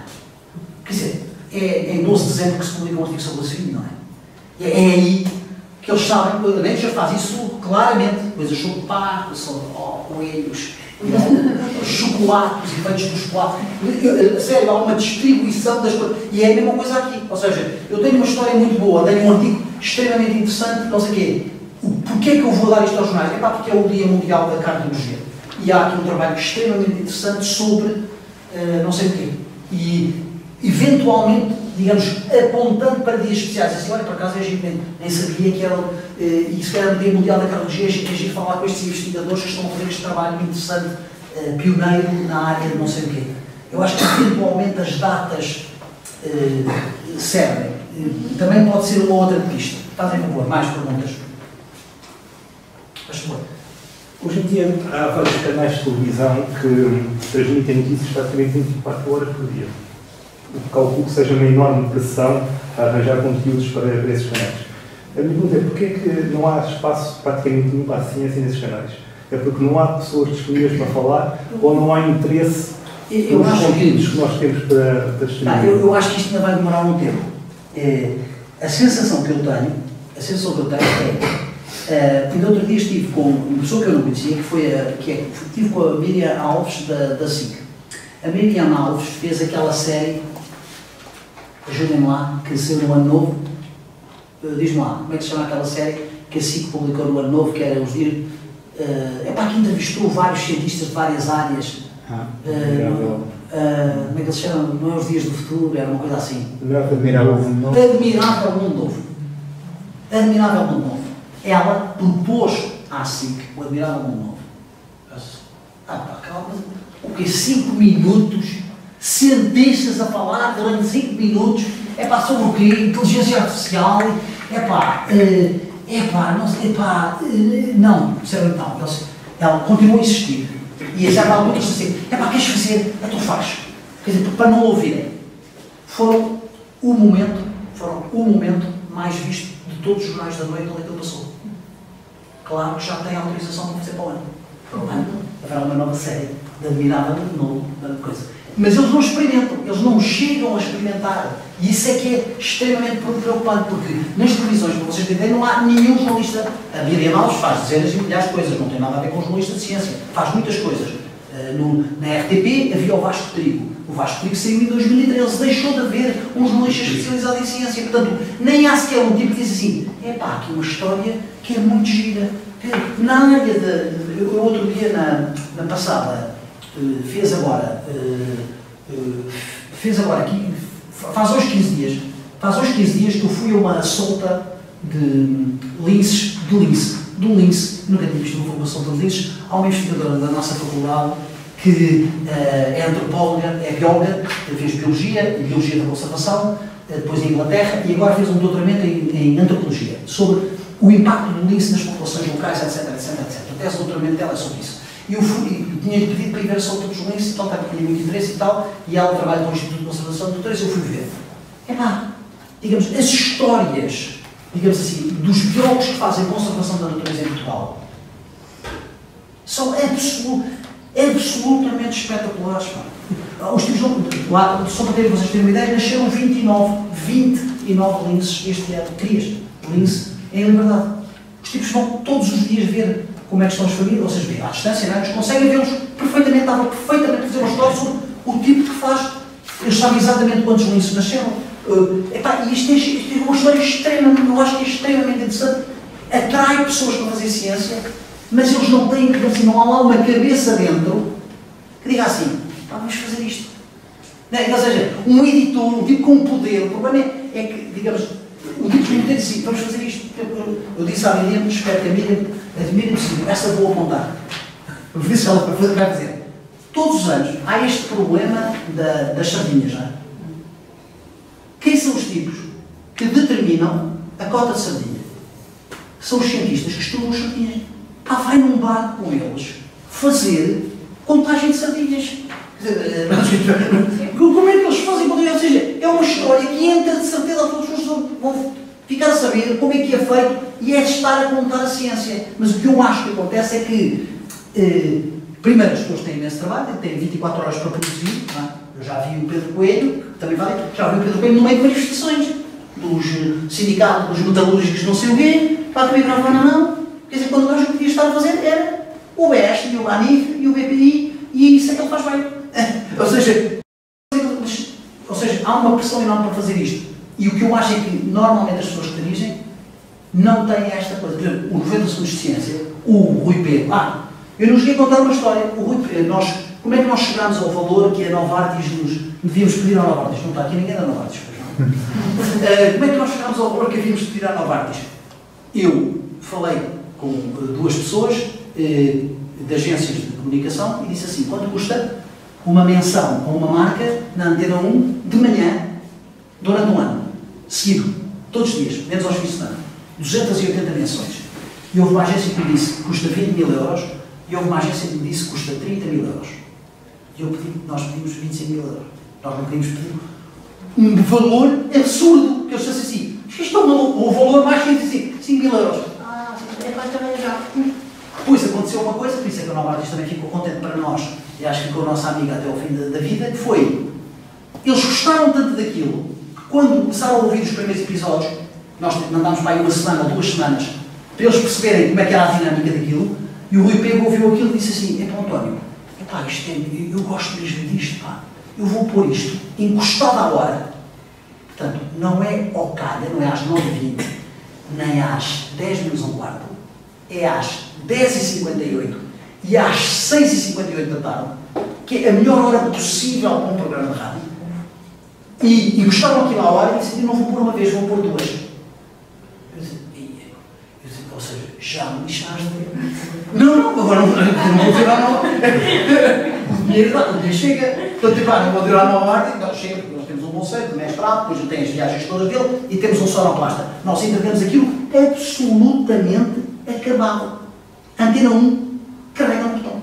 Nós mandamos em qualidade de broadcast, nós tínhamos um ex-aluno que é sonoplasta numa rádio, a quem pagamos, é o bolseiro, e é ele que recebe pelo tratamento dos episódios e que ele entra em qualidade de broadcast, eles carregam no botão. E porquê é que a Antena 1 não fica então com o encargo da produção e com o lucro também que pode vir daí? Daí do porque não pensavam nisso. Nós, o que estamos a fazer, assim, digamos, para dizer a verdade, estamos a sobrar cerca de 5 mil euros. O que nós, nestes anos, para que isto serve, é que um dia que eles desistam, nós temos um ano. Ou seja, nós temos um ano para dizer que isto vai acabar. Ou seja, temos um ano, se a Novartis de um dia para o outro nos disser, não vamos mais deputados como é lá, a Novartis tem ali um problema, não é? Quer dizer, a Novartis tem um problema que aqui não tem nada a ver com medicina, não é? Eles estão a dar dinheiro para um programa que fala sobre geologia, sociologia, química, arquitetura, pintura. E, portanto, eu percebo que um dia a Novartis pode dizer assim, se calhar não há dinheiro para isto. Mas, quando a Novartis disser, nós temos dinheiro para esticar aquilo durante mais um ano e temos um ano para a procura de patrocinadores, é o que estamos a fazer. Portanto, a única coisa que eu faço é o alinhamento do programa, não sei nada, faço o alinhamento, ou seja, ele faz a produção, faz a coisa, faz os episódios todos e eu ouço os episódios antes de irem para o ar. É o que eu faço às terças-feiras à noite. Fiz ontem. Ouço só para pôr um número equilibrado de homens e mulheres, pôr um número equilibrado de áreas científicas, não pôr todas as coisas da Universidade da Madeira no mesmo, ou da Universidade de Lisboa, todos, ou seja, espalhar pelas universidades, etc. Mas é só isso. E pronto, isto está a resultar e eles querem continuar. É bom. Exatamente.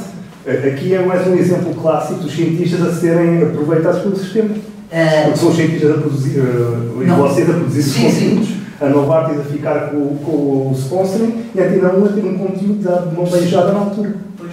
Não, mas vamos ver, a mim interessa-me divulgar a ciência. Percebe o que eu estou a dizer? Ou seja, acho que digamos, eu fico contente em que a ciência passe mais nos órgãos de comunicação social. Os cientistas, digamos, falam porque estão interessados também em promover o seu trabalho. Eu acho que isso é o win-win para a coisa. A Antena 1, claramente, quem ganha aqui assim completamente de uma forma exorbitante para aquilo que faz é a Antena 1, porque é absolutamente chave na mão. Aqui é tudo. Pós-produção final, com música metida, tudo. Eles só têm que carregar o botão. E recebem os episódios todos na quarta-feira. O sonoplasta trabalha os episódios todos hoje, faz os acertos todos, e aquilo fica com uma qualidade absolutamente espetacular. Não faz outra coisa na vida. Ele foi o nosso aluno, mas ele foi o nosso aluno aos 40 anos, não é? E portanto, foi nosso aluno aos 40 anos, mas tem 25, ou assim uma coisa de sonoplastia. É a profissão dele há anos, portanto, aquilo fica com uma qualidade como deve ser, e pronto, é isto. Mas sim, percebo o que é que você está a dizer. Ou seja, a Antena 1 serve absolutamente para. Aliás, nós já fizemos nós estamos há um ano e tal a tentar fazer um spin-off, já fizemos. Nós já temos um episódio piloto, para um spin-off para a televisão, chamado 5 Minutos de Ciência. Aí não dá para ser 90 segundos, custou uma coisa boa, filmar 90 segundos e editar 90 segundos é uma coisa que não faz sentido nenhum. Portanto, é um programa de 5 minutos exatamente com o cientista. Nós fomos fazer as primeiras filmagens há um ano e tal, num barco do Instituto Hidrográfico ao Largo da Madeira. Os tipos que estão a estudar os fundos oceânicos ao Largo da Madeira, no Instituto Hidrográfico. E temos estado desde há um ano e tal a tentar arranjar uma sponsor. E não há. Não há porquê? Porque não tem nada a ver. Quer dizer, os custos de produção de televisão não têm absolutamente nada a ver. Quer dizer, não é preciso, não vai lá um tipo com um gravador. O que ele faz é, ele vai com um gravador, nós pagamos as viagens, ele já foi aos Açores, já foi à Madeira, nós pagamos as viagens, ele está lá tipo uma semana, faz 12 entrevistas ou assim uma coisa, vem-se embora, monta.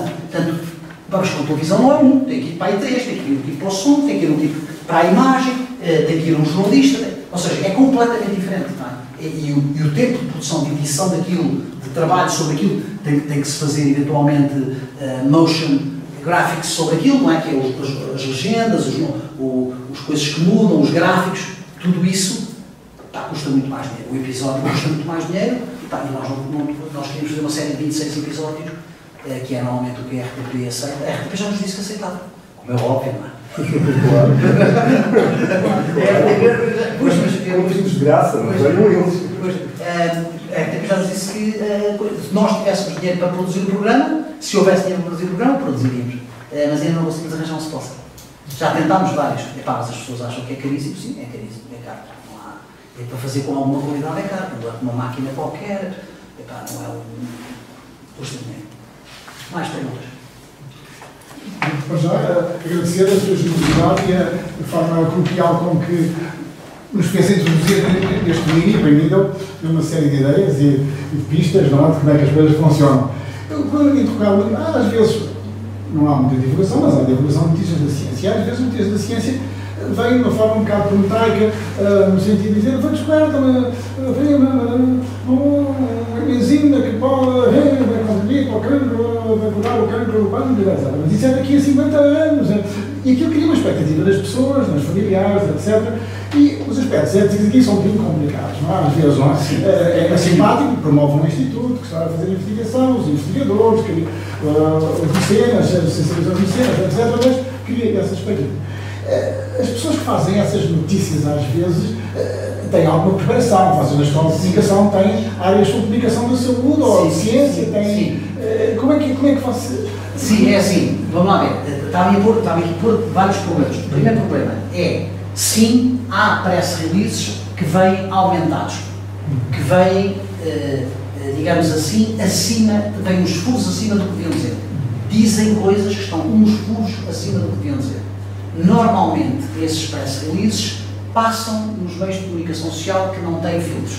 Sem filtros. Entrará rapidamente no Correio da Manhã um press release desses. Eu lembro-me que, não sei se lembra, mas eu, digamos, quando aquela investigadora sul-africana chamada Olga Vissa disse que tinha arranjado a cura para o HIV, lembra-se, o Virodene, que foi a loucura total.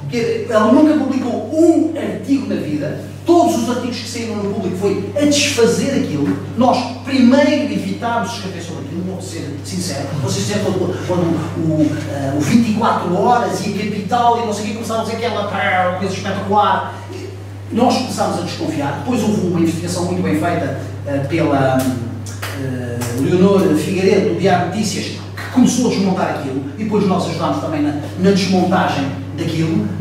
Mas a Capital, nessa mesma altura, fez uma capa inteira, tenho que ir à hemeroteca buscar essa capa, porque falo muitas vezes nela, assim deste tamanho, que dizia coração de gelo, porque ela dizia que tinha conseguido congelar um coração em azoto líquido e transplantá-lo com sucesso. Que é só o santo grau da medicina transplante, é? Que ele podia trazer um coração do outro lado do mundo. Nunca publicou nada sobre o assunto, ele dizia coração de gelo. E era a loucura. A primeira página não tinha mais nada, tinha um coração, dizia coração de gelo. Ou seja, uma descoberta absolutamente deslumbrante. Ela nunca fez nada na vida. Mas o Capital publicou imediatamente. Ela diz que fez. Não é? Portanto, essa é a primeira coisa. Depois, há um outro nível que é como é que os jornalistas filtram essa informação, digamos. Eu posso dizer o que é que acontecia na minha... Já agora, só uma coisa, eu já torno a pôr este slide, isto são apenas exemplos, isto vai do maior para o mais pequeno, que é só dicas para cientistas falarem com os mídia, está bem? Este aqui são 3 livrinhos, um chama-se Before the Interview, outro During the Interview e outro After the Interview. Este aqui é só um folheto para aí com 4 páginas. Quando eu trabalhava no público, o meu editor...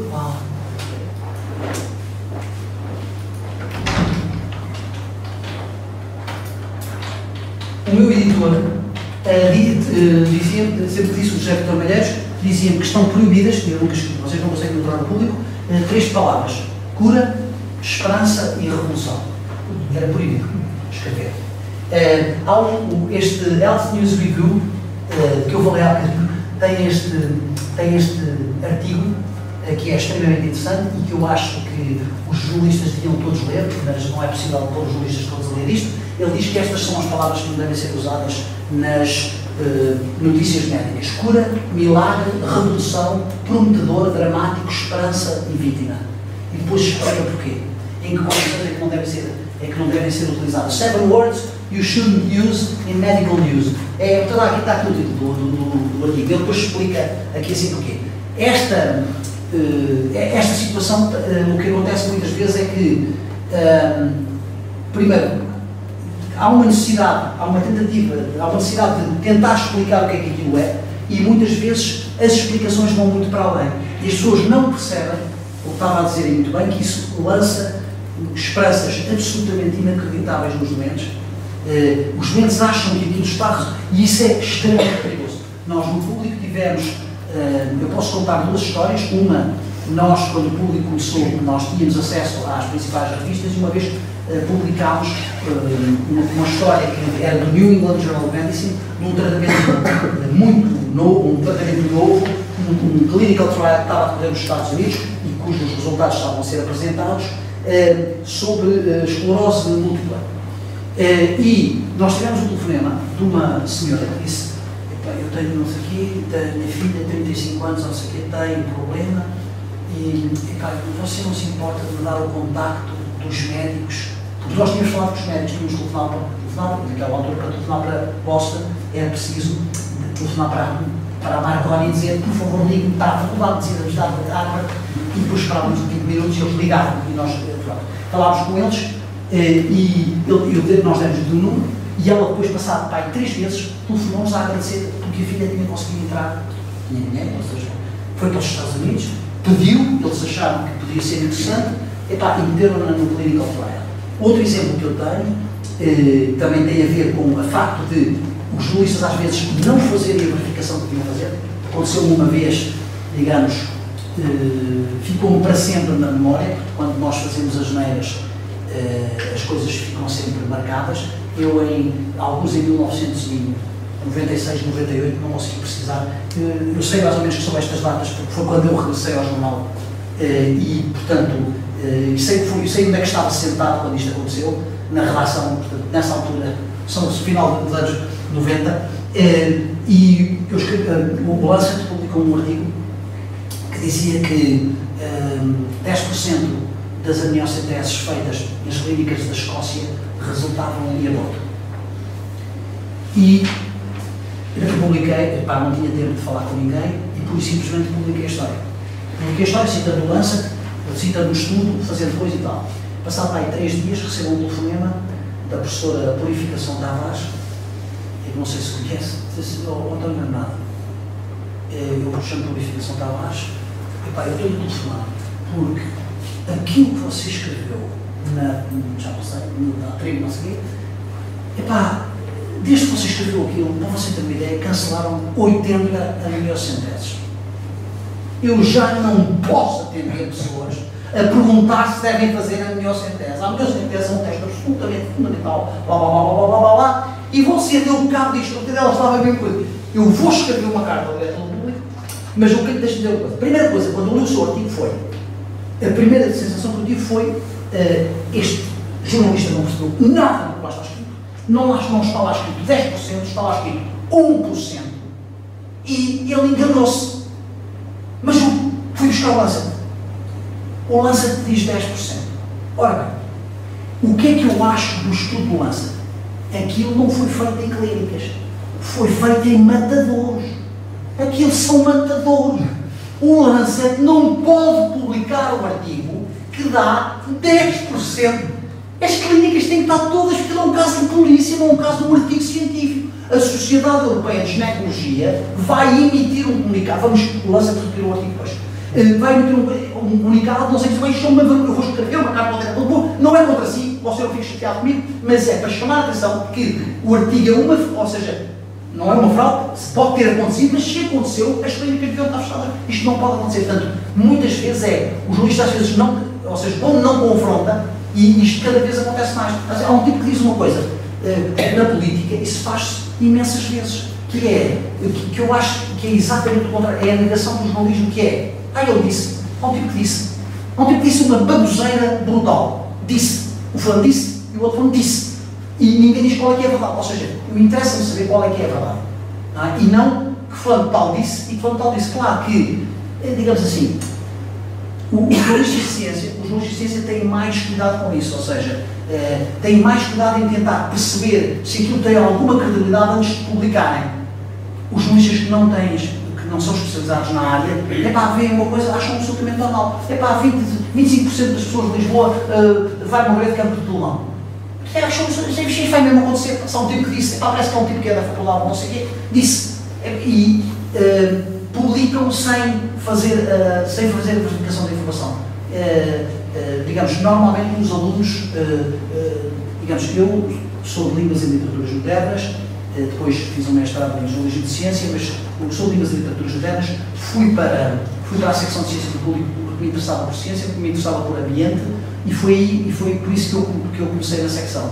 E são muitos anos para a pessoa ir perdendo estas coisas de não publicar de qualquer maneira, e é preciso ter um editor por cima. E muitas vezes os editores não olham para aquilo, não veem aquilo que está escrito, corrigem mal, não leem com suficiente atenção, e, digamos, quando a velocidade aumenta, as coisas aumentam exponencialmente, ou seja, há pessoas que acham, digamos, há números, não é? Às vezes nós vemos um número.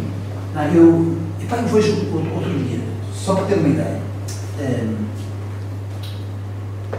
o primeiro post que eu fiz no Facebook, depois do ano novo, eu de vez em quando faço posts no Facebook, o primeiro post que eu fiz no Facebook depois do ano novo foi por causa da notícia que toda a gente comeu, papou, todos os jornalistas preparam, que tiveram 200 mil pessoas a assistir ao fogo de artifício na Praça do Comércio. 200 mil pessoas na Praça do Comércio, sem contar com a estátua, com os palcos e com não sei o quê, teriam que ser 7 pessoas por metro quadrado. Sem contar o espaço da estátua. Portanto, a área é impossível. Eles fizeram um número e a malta tapou todo o número. 200 mil pessoas. 200 mil pessoas. Eu digo o número. As manifestações. Nós tivemos cá, há uns anos, no mestrado de jornalismo, tivemos cá um professor norte-americano, e eu fui fazer uma contagem de uma manifestação com ele, como deve ser feita, uma contagem de manifestação para a Avenida da Liberdade. Eles anunciaram que a manifestação tinha tido cerca de 100 mil pessoas. Uma manifestação da CGTP. Aquilo até deu bronca, se vocês encontrarem, se vocês procurarem Steven Doig, D-O-I-G, no Expresso e não sei o quê, seguem numa data de jornais, porque nós fomos contar. Eu fui contar, e a coisa conta-se muito simplesmente. Metem-se várias pessoas para já, ao longo da avenida, e depois eu durante um minuto, conto quantas pessoas passam na minha frente. E depois conto o tempo total. Durante um minuto, depois paro, daí a 10 minutos faço outra vez. E toda a gente faz a mesma coisa. Nós contámos 5 mil pessoas.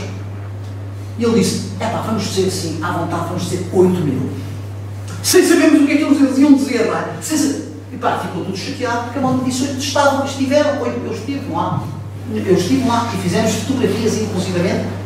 Nós pedimos autorização ao Palácio de Foz para fazer fotografias da concentração cá embaixo no restaurador. Para termos fotografias de cima. Nunca na vida dizer, basta olhar para perceber que aquilo não é sequer metade de uma bancada do Estado da Luz. Nem sequer metade. É um grupo. Não é? Portanto, portanto, digamos, muitas vezes não há tempo de confirmar. Portanto, alguém diz uma coisa, escreve-se imediatamente, é isto.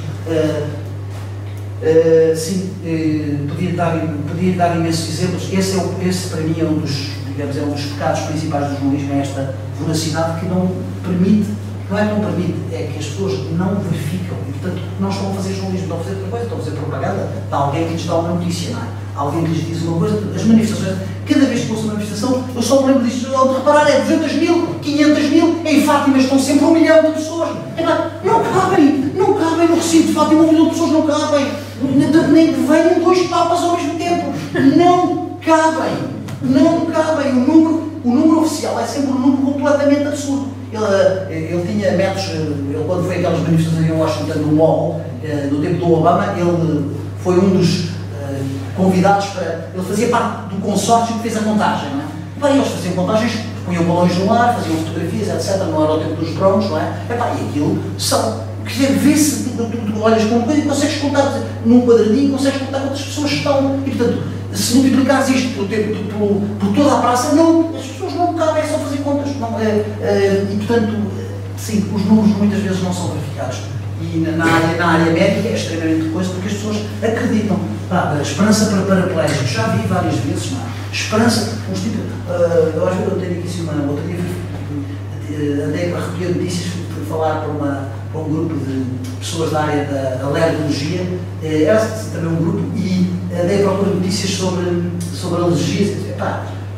As alergias, eu encontrei notícias para todas as estações do ano. Alergias são piores no outono, alergias são piores no inverno, exatamente o mesmo título, alergias são piores na primavera, e depois vem aí o verão, vem aí o tempo das alergias. Portanto, ou seja, consegui contar. Para todos, e também uma notícia que era espetacular, que era a vacina, a cura da acne, está mais próxima, que era uma coisa que tinha sido testada em ratinhos. Ou seja, estava muito, quer dizer, estão muito longe, não é uma coisa testada e às vezes entrar no laboratório está, quer dizer, se calhar nem chega a humanos, não é? Quer dizer, o Viroden, não sei se vocês se lembram, mas o Viroden era nada mais, nada menos que diluente usado para limpar. Nós mandámos analisar à Universidade de Aveiro, nós sacámos um penso e mandámos analisar à Universidade de Aveiro, era diluente utilizado para lavagem de material de laboratório, que ele punha na pele das pessoas.